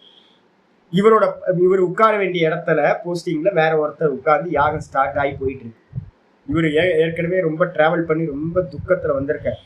அவர் சொல்றாரு இங்க இருந்து, நீ வந்து பாத்தீங்கன்னா இந்த யாகத்துல வந்து அத்தியக்ஷனா உட்கார்ந்து இருக்கியே, உனக்கு இந்த தேவதையை பத்தின ஞானம் தெரியுமா, தேவதை என்னவா இருக்கு தெரியுமா அப்படின்னு. உடனே அவர் வந்திருக்கிறவர் வந்து பார்த்தீங்கன்னா உசஸ்த சாக்கராயனர் வந்திருக்காருன்னு தெரிஞ்சு, சுவாமி மன்னிச்சிருங்க, எனக்கு இதெல்லாம் தெரியாது, உங்களுக்காக வெயிட் பண்ணிட்டு இருந்தோம், நீங்க வரல, அதனால வேற வழி இல்லாம நான் உட்கார்ந்துட்டேன், எனக்கு இந்த தேவதை தெரியாது சுவாமி அப்படின்னோடனே அவர் சொல்றாரு, தேவதை தெரியாம நீ வந்து இந்த யாகத்தை பண்ணின அப்படின்னா உன் தலை வந்து பார்த்தீங்கன்னா கீழே விழுந்துரும் அப்படின்ற. அப்ப வந்து பாத்தீங்கன்னா ஒரு யாகம் பண்ணணும் அப்படின்னா, ஒரு ஹோமம் பண்ணணும் அப்படின்னா ஆத்தியாத்மிகம் தெரியணும், ஆதி பௌத்திகம் தெரியணும், ஆதி தெய்வீகம் தெரியணும். அப்பதான் அது பூர்த்தி ஆகும். எல்லா யஜ்யங்களோட தாற்பயம் என்ன அப்படின்னு கேட்டீங்கன்னா, எல்லா யஜ்யங்களாலும் பூஜிக்கப்படுபவர் யார் அப்படின்னா நம்ம மந்திரம் சொல்றோம். ஆகாசாத் பதித்தம் தோயம் யதா கச்சதி சாகரக சர்வதேவ நமஸ்காரக கேசவம் பிரதிகச்சதி அப்படின்னு சொல்றோம். ஆனா வந்து பாத்தீங்கன்னா அந்த ஸ்லோகத்தை சொல்லிட்டு நம்ம என்ன பண்றோம், ஒவ்வொருத்தையும் தனித்தனியா நினைக்கிறோம். வாயு தனி, அக்னி தனி, இந்திரன் தனி, பிரஜாபதி தனி, வருணன் தனி அப்படின்னு. வாஸ்தவத்துல என்னன்னா பல பேர் ரூபத்துல இருக்கிறது யாரு, ஒரே ஆள் தான் அப்படின்னு பாவத்தோட வந்து பாத்தீங்கன்னா நான் பண்ற பூஜை வந்து பாத்தீங்கன்னா எதையும் அடையறதுக்கு இல்ல, விஷ்ணுவை பிராப்தி பண்ணணும். இந்த தேவதைகள் எல்லாம் விஷ்ணு ஸ்வரூபம், இந்த பித்ருக்கள் எல்லாம் விஷ்ணு ஸ்வரூபம் அப்படின்னு பகவத்கீதையில 10வது சாப்டர்ல இப்ப நம்ம படிக்க போறோம், 11வது சாப்டர்ல படிக்க போறோம்.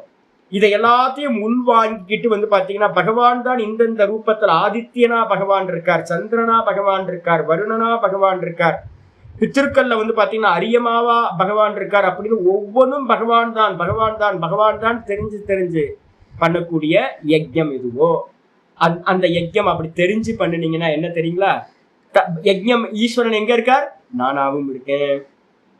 அப்போ நானாவும் இருக்க, அவர் தான் எல்லா தேவதைகளாவும் இருக்கார் அப்படின்னு வந்து பாத்தீங்கன்னா ஆத்மானம் ஆத்மனா நித்தியம் விஷ்ணுமேவ யஜந்திதே. யாரு வந்து பாத்தீங்கன்னா இந்த விதமா புரிஞ்சு பண்றாங்களோ அவங்க என்ன ஆகுறாங்கன்னா தன்னையே தன்னால் அவங்க பூஜை பண்ணிக்கிறாங்க. யார பூஜை பண்றாங்கன்னா தன்னையே பூஜை பண்ணிக்கிறாங்க. ஏன், தானே ஈஸ்வர சுரூபம். தேவதையை பூஜை பண்றாங்க. யாரு தேவதைகள், அவரும் ஈஸ்வரன் தான். பித்திருக்களுக்கு எல்லாம் கொடுக்குறாங்க, பித்திருக்கள் தேவதைகளுக்கு, அவங்களும் ஈஸ்வரன் தான், விஷ்ணு தான். அப்ப சர்வம் விஷ்ணுமயம் ஜெகத்து வாசுதேவ சர்வமிதி அப்படின்னு வந்து பாத்தீங்கன்னா புரிஞ்சு பண்றவங்க என்ன பண்றாங்கன்னா தன்னையே தான் நித்தியம் விஷ்ணுமேவ யஜந்தி, தன்னையே தான் விஷ்ணுவா இருக்கிற தன்னையே தான் நித்தியம் பூஜை செய்கின்றவர்களாக இருக்கிறார்கள் அப்படின்னு. அப்ப அதனால எல்லா யஜ்யங்களோட தாற்பயம் என்ன அப்படின்னா ஒரே ஒரு ஆள் தான் சாமி. எல்லா யஜ்யங்களிலும் பூஜிக்கப்படுபவர் ஒரே ஒரு பகவான் மட்டும்தான். அதனால பகவானுக்கு பேரு யஜ்யங்களால் பூஜிக்கப்படுபவர் இஜ்யா. அது அப்புறம் 447வது நாமம் மகேஜ்யஸ்ச. மகேஜ்யக அப்படின்னா என்ன அர்த்தம், மகேஜிக அப்படின்னா என்ன அர்த்தம் அப்படின்னா ஆச்சாரியர் சொல்றார், யாகங்கள்ல நிறைய தேவதைகளை நம்ம பூஜை பண்றோம், ஆனா எல்லா தேவதைகளும் யாரோட சுருப்பம், பகவானோட சுருப்பம் தானே. அப்ப வருணனுக்கு ஆகுதி கொடுக்குறீங்க, இந்திரனுக்கு ஆகுதி கொடுக்குறீங்க, பிரஜாபதிக்கு ஆகுதி கொடுக்குறீங்க, எல்லாத்துக்கும் சுவாகா சுவாகான்னு ஆகுதி கொடுத்தாலும் சர்வாசு தேவதாசு எஷ்டவ்யாசு சர்வ தேவதாசு சர்வேஷு தேவதாசு பூஜிக்க உகந்த எல்லா தேவதைகளிலும் பிரகிருஷ்யேன மிகவும் சிறந்தவரா, எஷ்டவ்யோ பூஜிக்க தகுந்தவரா, மிகவும் சிறந்த பூஜிக்க தகுந்தவரா யார் இருக்கா, பகவான் இருக்கார். ஏன் சுவாமி எல்லாத்தையும் யஜ்யங்கள் எல்லாத்தையும் ஈஸ்வர பாவம் பண்ணணும், எல்லா தேவதைகளும் ஈஸ்வரன் ஏன் பாவம் பண்ணணும், ஒரே பிராணன் தான் வந்து பாத்தீங்கன்னா ஏகோ தேவதா பிராணோ தேவதா பார்த்துருக்கோம்ல, ஒரே தேவதா ஈஸ்வரன் தான், இரணிய கர்ப்பர் தான் என்ன பண்றார், எல்லா தேவதா ரூபமானார். 1 1.5 1 3 ஆனார், 3 வந்து பாத்தீங்கன்னா 6 ஆனார், 6 வந்து பாத்தீங்கன்னா 33 ஆனார், 33 வந்து பாத்தீங்கன்னா 3306 ஆனார், 3306 வந்து பாத்தீங்கன்னா 30 முக்கோடி தேவதைகள் ஆனார். அப்ப யாரானா ஒரே ஒரு தேவதா. இப்ப நீங்க இந்த விதமா தெரிஞ்சுக்கிட்டு சூத்திராத்மாவை தெரிஞ்சுக்கிட்டு சர்வம் விஷ்ணுமயம் அப்படின்னு தெரிஞ்சுக்கிட்டு நீங்க பண்றீங்க அப்படின்னா, அப்ப யஜ்ஞங்கள் எல்லா யஜ்ஞங்களிலும் ஆராதிக்கின்ற எல்லா தேவதைகளை காட்டிலும் உத்தமம் யாரு அப்படின்னா எல்லாத்துக்குள்ளாரையும் இருக்கிற இந்த விஷ்ணு சூத்திராத்மா அப்படின்னு பாவம் பண்ணினீங்கன்னா என்ன கிடைக்கும் சுவாமி அப்படின்னு கேட்டீங்கன்னா, மோட்ச பல தாத்திருத்வாதி மகேஜ்யஸ்ட. மற்ற தேவதைகள் என்ன கொடுக்கும் தெரியுங்களா? தனம் தானியம், பகுபுத்திர லாபம், சதசம்பத்சரம், தீர்க்கமாயு, ஐஸ்வர்யம், இது மாதிரி நிறைய வந்து பாத்தீங்கன்னா மற்றதெல்லாம் கொடுக்கும். ஆனா வந்து பாத்தீங்கன்னா பகவானை புரிஞ்சுக்கிட்டு சர்வம் விஷ்ணுமயம்னு நீங்க யாகத்தை பண்ணினீங்க அப்படின்னா என்ன கிடைக்கும்? சர்வம் விஷ்ணுமயம் ஜெகத்து அப்படின்னு எல்லாம் ஈஸ்வரனுக்காக பண்றேன் அப்படின்னு பண்ணும்போது பகவான் எதை கொடுக்கிறார் அப்படின்னா மோட்ச பல தாத்திருத்துவார். பகவான் வந்து பாத்தீங்கன்னா மோட்ச பலனை கொடுக்கின்ற காரணத்தால் பகவான் தான் இருக்கிற தேவதைகள்லயே மிகவும் உயர்ந்த தேவதையா ஆகின்றார். அதுக்கப்புறம் 448 கிரதுன்னு பேர். கிரத்துனா என்ன சுவாமி அப்படின்னு கேட்டீங்கன்னா, ஆச்சாரியர் சொல்றாரு, யூபஸ்தம்பம் நாட்டி பண்ணக்கூடிய யஜ்ஞத்துக்கு பேரு, கொடிக்கம்பம் நாட்டி பண்றதுக்கு பேரு கிரத்துன்னு பேரு. ஸ்ரௌத்த கர்மா. ஆச்சாரியர் சொல்றார் யூபசகிதோ யஜ்ஞ கிரது. சிம்பிள்.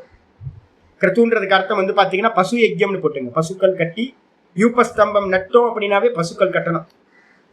கொடிக்கம்பம் கட்டி செய்யக்கூடிய யாகங்கள் எல்லாத்துக்கும் பேரு, யஜ்யங்களுக்கு எல்லாத்துக்கும் பேரு கிரத்துன்னு பேரு.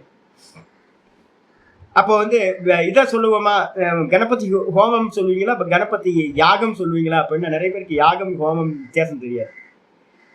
ஸ்ரௌத்த கர்மாக்கள் எல்லாம், அது ஸ்மார்த்த கர்மாக்கள் எல்லாத்தையும் ஹோமம்னு சொல்லணும். ஹோமத்துல வந்து பாத்தீங்கன்னா என்ன இருக்கும் அப்படின்னு கேட்டீங்கன்னா வெறும் ஆகுதி தான் பிரதானமா இருக்கும். ஆனா யாகத்துல வந்து பாத்தீங்கன்னா பல அங்கங்கள் இருக்கு. யாகம்ன்றது வந்து பாத்தீங்க அப்படின்னா வெறும் ஆகுதி கொடுக்கறது மட்டும் இல்லைங்க, அது பெரிய ப்ராஜெக்ட். அது பெரிய அங்கங்கள், அநேக அங்கங்கள் வந்துடும். இப்ப நான் சொன்னேன்ல, யஜ்யத்துலதான் வந்து பாத்தீங்க அப்படின்னா கதா காலட்சேபம் நடக்கும். முக்கியமானது சத்சங்கம் டெய்லி பண்ணி ஆகணும். ஆனா ஹோமத்துல வந்து பண்ணணும்ன்ற அவசியம் இல்லை. ஹோமத்துல வந்து பாத்தீங்க அப்படின்னா கணபதி ஹோமம் முடிச்சீங்கன்னா எல்லாத்தையும் முடிச்சுட்டு காலையில ஒரு 6 மணிக்கெல்லாம் நீங்க என்ன பண்ணிடலாம், ஹோமத்தை முடிச்சு மூட்டை கட்டிட்டு போயிடலாம், அவ்வளவுதான். ஆனா யாகம்லாம் அப்படி இல்லைங்க. தீட்சையெல்லாம் இருக்கு. அதெல்லாம் ஆமா, யாகசாலையில அதுக்கே வந்து பாத்தீங்கன்னா கொடிக்கம்பம் கட்டி தானே பண்றாங்க. கொடிமரம் தான் வந்து பாத்தீங்கன்னா பண்ணுவாங்க. வைதிக கர்மா எது பண்றதா இருந்தாலும் வந்து பாத்தீங்கன்னா வைதிக கர்மா எது, நீங்க கல்யாணம் பண்ணும்போது கூட வந்து பாத்தீங்கன்னா என்ன பண்றாங்க, கொடிமரம் வீட்டுல வந்து பாத்தீங்கன்னா பந்தக்கால் நடுறது அப்படின்னு சொல்லுவோம்ல. வைதிக கர்மம் எதா இருந்தாலும், வைதிக யாகங்கள் வைதிக கர்மங்கள் எதா இருந்தாலும் அதுல வந்து பாத்தீங்கன்னா கொடிக்கம்பம் வந்துடும், முக்கியமான ஸ்தம்பம் வந்துடும். அப்போ யூப்ப சகிதோ, யூப்பம்னு அர்த்தம் கொடிமரம்.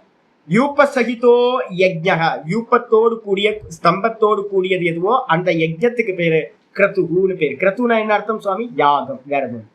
கிரதுன்றதுக்கு அர்த்தம் மீனிங் என்னது? யாகா அப்படின்னு பேர். பசு யாகா அப்படின்னு போட்டு. அது அப்புறம் சத்திரம். சத்திரம் அர்த்தம் 441. அந்த கிரது ரூபமா யாரு இருக்கா?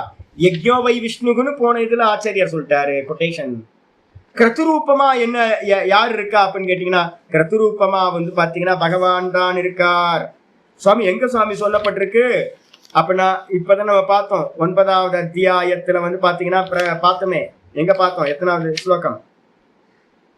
16வது ஸ்லோகத்துல வந்து பாத்தீங்கன்னா அகம் கிரதுரகம் யஜ்ஞா ஸ்வதாகம் அகம் ஔஷதம் மந்த்ரோகம் அகமேவாஜ்யம் அகம் அகம் மந்திரேகம் அகமே வாஜ்யம் அகம் அக்னிர் அகம் ஹுதம்.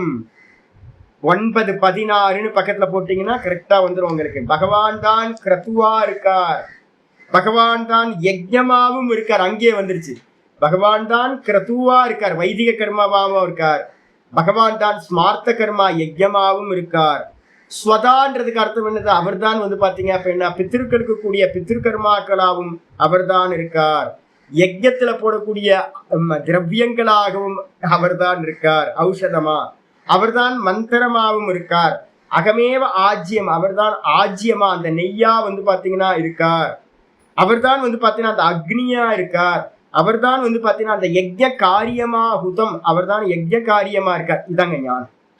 இந்த ஞானத்தோடு ஒரு வைதிகர் வந்து பாத்தீங்க அப்படின்னா இதை படிச்சு புரிஞ்சு நான் பண்றது பகவான் தான் எல்லா தேவதா சுரூபம், பகவான் தான் எல்லா மந்திர சுரூபம், அக்னி பகவான், ஆகுதி பகவான், நானும் பகவானா இருக்கேன். பிரம்மார்ப்பணம் பிரம்மஹவிகி பிரம்மாகிரவ் பிரம்மநாகுதம் பிரம்மைவதைன கந்தவியம் பிரம்ம கர்ம சமாதினா. இதோட மந்திரத்தை வந்து பாத்தீங்கன்னா உள்ள வந்து பாத்தீங்கன்னா சொல்லிக்கிட்டே இப்ப நான் வந்து ஒரு அன்னதான் ஒரு பிரசாதம் கொடுக்குறோம்னு வச்சுங்களேன். நான் அடிக்கடி வந்து பாத்தீங்கன்னா வித்யா பிரசாதத்தையும் மாதங்கிட்டே சொல்லிட்டே இருப்பேன். யாருக்கு கொடுக்குறோம் பகவானுக்கு கொடுக்குறோம். யாருக்கு கொடுக்குறோம்? ஆஃபர் பண்றது யாருக்கு? பகவானுக்கு ஆஃபர் பண்றோம். பகவானுக்கு. யார் உள்ள இருந்து சாப்பிட்றா அப்படின்னு கேட்டீங்கன்னா மனுஷனுக்கு கொடுக்கல. யாரு இருந்து சாப்பிட்றா அப்படின்னா விஷ்ணு தான் வந்து பாத்தீங்கன்னா எல்லாத்துலயும் ஜாட்டராகினி ரூபத்துல இருந்து சாப்பிட்றாரு. அப்போ நான் எப்படி வந்து ஒவ்வொரு கர்மா பண்ணும்போது நாதபிரம்ம வரும்போதே சொல்லுவாங்க, யாருக்கும் பண்ணாதீங்க. இப்ப நான் பாடம் எடுக்கிற போது எனக்குள்ளார என்ன இருக்கு தெரியுங்களா? நான் யாருக்காகவும் பாடம் எடுக்கல, மனுஷங்களுக்காக பாடமே எடுக்கல. யாருக்காக பாடம் எடுக்கிறேன் அப்படின்னா விஷ்ணுக்காக பாடம் எடுக்கிறேன், பகவானுக்காக பாடம் எடுக்கிறேன். நான் பண்ற காரியம் வந்து ஈஸ்வரனுக்காக. அப்ப நான் பாடம் எடுக்கிறது ஈஸ்வரனுக்காக. ஒரு அன்னதானம் பண்ணுனா ஈஸ்வரனுக்காக. எந்த கர்மா பண்ணினாலும் ஈஸ்வரனுக்கு நம்ம பண்ணும்போது அது என்ன ஆயிடுது? பெரிய பவித்திரமாயிடும். அப்ப பகவான் வந்து பாத்தீங்கன்னா இது மாதிரி ஒருத்தர் என்ன பண்ணும், என்ன மாதிரியே ஒருத்தர் ஒவ்வொரு காரியம் பண்ணும்போது இதுக்குன்னு சொல்ற மாதிரி ஒரு யாகம் பண்ணும்போது அந்த பிரம்மா போஸ்ட்ல இருக்கிறவங்க என்னவா இருப்பாங்க? குருசாமி நம்ம சொல்லுவோம்ல. நம்ம வந்து இந்த சபரிமலைக்கெல்லாம் போகும்போது வந்து பாத்தீங்கன்னா குருசாமின்னு ஒருத்தர் இருப்பார். அந்த குருசாமி என்ன பண்ணுவார்? புதுசா வரவங்க எல்லாம் பண்ணி தலையில தட்டுவார். இப்படிலாம் இருக்கணும், இப்படி இருக்கணும், 4 மணிக்கு குளிக்கணும், இந்த 12 மணிக்கு குளிக்கணும், சாயந்தரம் குளிக்கணும், இந்த ஜபம் பண்ணணும், இப்படி பண்ணணும் அப்படின்னு கரெக்ஷன் பண்ணிட்டே இருப்பார்ல குருசாமி. அதே மாதிரி பிரம்மான்றவர் வந்து பாத்தீங்க அப்படின்னா குருசாமி மாதிரி ரொம்ப சின்சியரா இருப்பார், ரொம்ப ஸ்ட்ரிக்டா இருப்பார்ல. அதே மாதிரி அவர் என்ன பண்ணுவார் அப்படின்னா இந்த ஞானம் உடையவரா இருப்பார். இந்த ஞானம் உடையவரா இருந்து வந்து பாத்தீங்கன்னா நம்ம பண்றதெல்லாம் விஷ்ணுமயம் தான் அப்படின்னு இந்த ஸ்லோகம் இப்ப நான் படிச்ச 9:16 அப்புறம் 4வது அத்தியாயத்துல பிரம்மார்ப்பணம் பிரம்மஹவிகி இந்த யஜ்யோவை விஷ்ணுகு இதெல்லாம் தெரிஞ்சுக்கிட்டு தேவதாலாம் வாஸ்தவத்துல தேவதை இல்லை, உள்ள இருக்கிறது சூத்திராத்மா, உள்ள இருக்கிறது அந்தர்யாமி அப்படின்னு தெரிஞ்சு பண்ணுனா அது என்ன ஆயிடுது? மகேஜ்யா மகா மக்கக மோட்ச பலனை கொடுக்கறதா அது ஆகிவிடும். போன இதுல ஸ்லோகத்துல பார்த்துருக்கோம் மகா மக்கக அப்படின்னு. அதேதான் இங்க வந்து ஆச்சாரியார் சொல்றாரு. என்னன்னு கேட்டீங்கன்னா சத்திரம்ன்றதுக்கு அர்த்தம் என்ன சுவாமி? 449வது நாமம் சத்திரம். சத்திரம்ன்றதுக்கு அர்த்தம் 1000 வருடங்கள் செய்யக்கூடிய யஜ்ஞத்துக்கு பேர் வந்து பாத்தீங்கன்னா சத்திர யாகம் அப்படின்னு பேர். ரொம்ப பிரசித்தம். எப்போவாவது வந்து பாத்தீங்க அப்படின்னா அயோத்தி போனீங்க அப்படின்னா முக்கியமா அயோத்தியில இருந்து ரொம்ப பக்கம் வந்து பாத்தீங்கன்னா நைமிஷாரண்யம். நைமிஷாரண்யத்துல வந்து பாத்தீங்கன்னா சக்கர தீர்த்தம் அப்படின்னு ஒரு முக்கியமான தீர்த்தம் இருக்கு. அந்த சக்கர தீர்த்தத்துல வந்து பாத்தீங்கன்னா முக்கியமா ஸ்நானம் பண்ணணும், முக்கியமான இது. அப்போ வந்து பாத்தீங்கன்னா நைமிஷாரண்யம் போயிட்டு வாங்க. ரொம்ப பவித்திரம் பண்ணக்கூடியது, பாப்பங்களை நாசம் பண்ணக்கூடியது அந்த இடம். போய் நைமிஷாரண்யத்துல ஸ்நானம் பண்ணிட்டு பக்கத்துல அயோத்தியாவுக்கும் போயிட்டு வந்து நைமிஷாரண்யத்துல 1000 வருஷங்கள் ஒரு யாகம் நடக்கணும்னா யோசிச்சு பாருங்க. ஒரு தீபத்தை அணையா தீபத்தை ஒரு 3 வருஷம் போட்டாவே 2 நிமிடம் போயிடும். ஐயோ பராமரிக்கிறது ரொம்ப கஷ்டங்க. ஒரு 48 நாள் தீபம் போடுறேன்னு வச்சுங்க, அணையா தீபம் வீட்டுல. இப்ப எடுத்துங்க நான் வந்து பாத்தீங்க அப்படின்னா 48 நாள் வந்து பாத்தீங்கன்னா அணையா 24 மணி நேரம் அணையக்கூடாது. ஒரு அக்னி நான் வந்து பாத்தீங்கன்னா வீட்டுல இருக்கணும் அப்படின்னு. ஐயோ எங்கேயும் போக முடியாது உங்களால. என்ன பயம் இருக்கோ நம்ம இப்படி போனா அக்னி வந்து பாத்தீங்கன்னா என்ன இல்லாம போச்சு அப்படின்னா திரி வந்து பாத்தீங்கன்னா ஏதாச்சுன்னா ஏதாவது எலியோ இதோ வந்து பாத்தீங்கன்னா விளக்க தட்டி விட்டுருச்சுன்னா அப்ப நம்ம என்ன பண்ணுவோம் அப்படின்னு கேட்டீங்கன்னா 48 நாளும் வேற எந்த தூக்கத்துல கூட என்ன ஆகும் தெரியுங்களா? நைட்டு படுக்கும் போது கரெக்ட் பண்ணிட்டு படுப்போம். மனசுக்குள்ள வந்து பாத்தீங்கன்னா அப்பப்போ விளக்கு வந்து முன்னாடி வந்து நிற்கும். அணைஞ்சு போய் முடிச்சு பார்த்துட்டு இருப்பீங்க. 48 நாள் கொடுத்தீங்கன்னாவே ஒரு அவேர்னஸ் உங்களுக்கு வந்துடும். அப்போ வந்து பாத்தீங்கன்னா ஒரு தீபத்தையே நம்மளால 48 நாள் கஷ்டப்பட்டு போட வேண்டி இருக்குன்னா 1000 வருஷம் வந்து ஒரு யாகத்தை பண்றாங்க அப்படின்னா எப்படிப்பட்டதா இருந்திருக்கும் இந்த பூமி. யோசிச்சு பாருங்க. 1000 வருஷம் பண்ணக்கூடிய சத்திர யாகம். எத்தனை பேர் வந்தாங்களாப்பா அப்படின்னு கேட்டீங்கன்னா வர்ணனைகள்லாம் இருக்கு. சத்திர யாகத்துல பாகவதம் கேட்கறதுக்கு மட்டுமே வந்து பாத்தீங்கன்னா 1000கணக்கான ரிஷிகளும் முனிவர்களும் வந்தாங்களாம். தேவதைகள்லாம் வந்து பாத்தீங்கன்னா வானத்துல இருந்து பூமிக்கு வந்திருக்கு நைமிஷாரண்யத்துக்கு. எதுக்கு அப்படின்னு கேட்டீங்கன்னா பகவானோட கதையை கேட்கறது. அப்ப இவங்களை எல்லாத்தையும் மேனேஜ் பண்ணணும்ல. ஒரு யாகம் நடக்கிறது மட்டும் இல்ல, வந்தவங்களுக்கு எல்லாத்துக்கும் எல்லாம் வந்து பாத்தீங்கன்னா ப்ரொவைட் பண்ணணும். எப்ப என்ன மாதிரியான ஒரு பெரிய மேலா நடந்திருக்கும், கும்ப மேலா மாதிரி நடந்துட்டு இருந்திருக்கும். அப்ப என்ன யோசிச்சு பார்க்கவே ஆச்சரியமா இருக்கு. 1000 வருஷம் ஒருத்தர் விட்டு அடுத்த ஜென்ரேஷன் கண்டினியூஸா பண்ணிட்டு இருந்திருக்காங்க. அப்ப சத்திர யாகம்னு பேரு. அந்த சத்திர யாகத்து ரூபமா பகவான் இருக்கின்றார். அடுத்தது வந்துருக்கு, இங்க வந்துருக்கு ஆசதி உபைதி சோதனா லட்சணம். சத்திர ஆசதி அப்படின்னா உபைத்தின்னு அர்த்தம். சத்திர இருக்குல்ல, அதை வந்து பாத்தீங்கன்னா சத்திர ரெண்டு எடுத்துங்க. சத்திரன்றதுக்கு அர்த்தம் சத்திர. மந்திரம்னா என்ன அர்த்தம்? மனநாத்து திராயத்தே இது மந்திர. திரும்ப திரும்ப ஆவர்த்தி பண்ணி பண்ணி பண்ணினீங்கன்னா அந்த மந்திர ஜபத்தை எவன் ஆவர்த்தி பண்றானோ அவனை அந்த மந்திரம் ரட்சிக்கும். அதனால அதுக்கு பேர் மந்திரம்னு பேர். மனநாத்து திராயத்தே மந்திர, காயநாத்து திராயத்தே காயத்ரி. திரும்ப திரும்ப சொல்லிக்கிட்டே இருந்தீங்கன்னா காயத்ரி என்ன பண்ணும்? நரகலோகத்துக்கு போகாம உங்களை வந்து பாத்தீங்கன்னா காப்பாற்றும், ரட்சணா பண்ணும், அதர்மத்துல இருந்து ரட்சணை பண்ணும். காயநாத்து திராயத்தே காயத்ரி. அதே மாதிரி சதநாத்து திராயத்தே இது சத்திரம். அப்படின்னா சதநாத் அப்படின்னு என்ன அர்த்தம்? முதல்ல வந்து ஆச்சாரியர் வேற மீனிங் எடுக்கிறார். ஆசதி அப்படின்னு எடுக்கிறார். பூரணமான தர்ம ரூபத்தை, சோதனா லட்சணம் அப்படின்றதுக்கு அர்த்தம் தர்மக. சோதனா லட்சணம் தர்மக. வேதத்துல வந்து பாத்தீங்கன்னா இருக்கக்கூடிய விதி விதானங்கள்லாம் இருக்குல்ல, அதுக்கு பேர் சோதனான்னு பேரு. Don't dos. அந்த டோன்ட் டூஸ் தான் வந்து பாத்தீங்கன்னா வேதத்துல இருக்கிறது. அந்த வேதத்துல இருக்கக்கூடிய தர்மத்தை உங்களுக்கு வந்து பாத்தீங்கன்னா பூரணமா உங்களை வந்து பாத்தீங்கன்னா அடைய வைப்பது எதுவோ அதுக்கு பேரு சத்திரம்னு பேரு. சத்திரத்துல ஒருத்தன் கலந்துக்கிட்டான்னு வச்சுங்களேன், என்ன ஆயிடுவான் அப்படின்னு கேட்டீங்கன்னா அவனுக்கு பூரணமா தர்மம் அடையப்படும். காலையிலிருந்து சாயந்தரம் வரைக்கும் ஒரே வைதிக தர்மம், ஈஸ்வர தர்மங்களே போயிட்டு இருக்குன்னு வச்சுக்கோங்க. ஒரே சாயந்தரம் ஃபுல்லா பாகவதம் போயிட்டே இருக்குன்னு வச்சுக்கோங்க. மெதுவா மெதுவா மெதுவா வைதிக கர்மத்துல என்னென்ன ஒரு பியூரிட்டி இருக்கு. அக்னி கர்மா உங்களை சுத்தப்படுத்தும். அக்னி ஏன் சுவாமி அப்படின்னா பகவானே அக்னி சொரூபம். அப்ப வந்து பாத்தீங்கன்னா அதுக்கு நேரடியா நம்ம பண்ண பண்ண பண்ண பண்ண பவித்திரமா ஆயிட்டே இருப்போம். சத்துவகுணம் அதிகமாயிட்டே போகும். ஈவினிங்ல வந்து பாத்தீங்கன்னா கதா கேட்பீங்க. அப்போ ஒரு 48 நாள் நீங்க பண்ணினீங்கன்னாவே காலையில சாயந்தரம் மத்தியானம் 3 வேளை ஸ்நானம், 3 சந்தியா, அதே மாதிரி வந்து பாத்தீங்கன்னா தேவகாரியங்கள், பித்திருக்காரியங்கள், கதை எல்லாம் கேட்டுக்கிட்டே வரீங்கன்னா ஒரு 48 நாளே பவித்திரமாயிடுது. தர்மம் வந்து எல்லா தர்மங்களும் உங்களுக்கு வந்துடும். அப்ப 1000 வருஷங்கள்னா எவ்வளவு கண்டினியூஸா நடந்தது. அப்ப வந்து பாத்தீங்கன்னா தர்மங்கள் எல்லாம் பூரணமாக அடையப்படுவதால் அதுக்கு என்ன பேர் அப்படின்னா அந்த யாகத்துக்கு பேர் சத்திரம் அப்படின்னு பேர். ஆயிடுச்சா? அதுக்கு அடுத்து ஆச்சாரி சொல்றது சதஸ்திராயத்தே இது வா. சதஸ்திராயத்தே அப்படின்றதுக்கு அர்த்தம் வந்து பாத்தீங்கன்னா இந்த ஜெகத்து வடிவா இருக்கிறது அசத்துன்னு பேர். அசத்துன்றது வந்து பாத்தீங்கன்னா இந்த ஜெகத் வந்து பாத்தீங்கன்னா பொய்யானது. இதை அடையாம தடுக்கிறது எதுவோ, உங்களை காப்பது எதுவோ அதுக்கு பேரு சத்திர. அசத்தை அடையாமல் இந்த மனுஷ ஜென்மத்தை, இந்த ஜெகத்தை அடையாமல் உங்களை பாதுகாப்பது எதுவோ அதுக்கு பேரு சத்திர அப்படின்னு பேரு. அதுக்கு அடுத்தது இன்னொரு மீனிங் வந்து பாத்தீங்கன்னா சதத்ரானாத் இது சத்திரக. சதத்ரானாத் அப்படின்னா இந்த தேகத்துக்கு வந்து பாத்தீங்கன்னா சதக அப்படின்னு பேரு. என்ன அர்த்தம் அப்படின்னு கேட்டா ஒழுகிக்கிட்டே இருக்கிறது அப்படின்னு பேரு. 13வது சாப்டர்ல வந்து பாத்தீங்கன்னா க்ஷேத்திரமித்தி அபிதீயத்தின்னு ஒரு வார்த்தை வரப்போகுது. அங்கேயும் இதே சப்தங்கள் யூஸ் பண்ண போகுது, வேற சப்தங்கள். இந்த தேகத்தை வந்து பாத்தீங்கன்னா அடையாமல் காப்பது எதுவோ அதுக்கு பேரு, அந்த யாகத்துக்கு பேர் வந்து பாத்தீங்கன்னா சத்திர யாகம்னு பேர். திரும்ப ரீபர்த் கிடைக்காம போறது வந்து பாத்தீங்கன்னா எதுவோ அதுக்கு பேர் வந்து சத்திர யாகம் பேர். அப்ப சத்திர யாகத்தோட பிரயோஜனம் எது அப்படின்னு கேட்டீங்கன்னா சத்திர யாகத்தோட பிரயோஜனம் மோட்சம். அதான் இது சொல்லி முடியும். சதநாத் திராயத்தை ஒழுகிறதுல இருந்து காக்கிறது அப்படின்னு பேர். ஒழுகிறது லீக் ஆகிட்டே இருக்குல்ல. நவத்வாரே புரே தேகி நைவ குருவன்ன காரையன் இருக்குல்ல. அந்த நவத்வாரங்கள்ல இருந்து நமக்கு வந்து பாத்தீங்கன்னா அதான் நான் சொல்லிட்டேன். இப்ப ஸ்வெட்டிங் ஆகிட்டே இருக்கு, எனக்கு ஒரே ஸ்வெட்டிங் ஆகிட்டு இருக்குன்னா என்ன அர்த்தம் அப்படின்னு கேட்டீங்கன்னா ஊத்தி ஒழுகிட்டே இருக்கு, லீக் ஆகிட்டே இருக்கு. எல்லா மயிர்கால்கள்ல இருந்தும் எனக்கு வந்து பாத்தீங்கன்னா வலிஞ்சுக்கிட்டே இருக்கு. அசுத்தம் வந்து பாத்தீங்கன்னா போயிட்டே இருக்குல்ல. ஸ்வெட்டிங் என்ன நல்லா நாரா செய்யுமா என்ன பண்ணும்?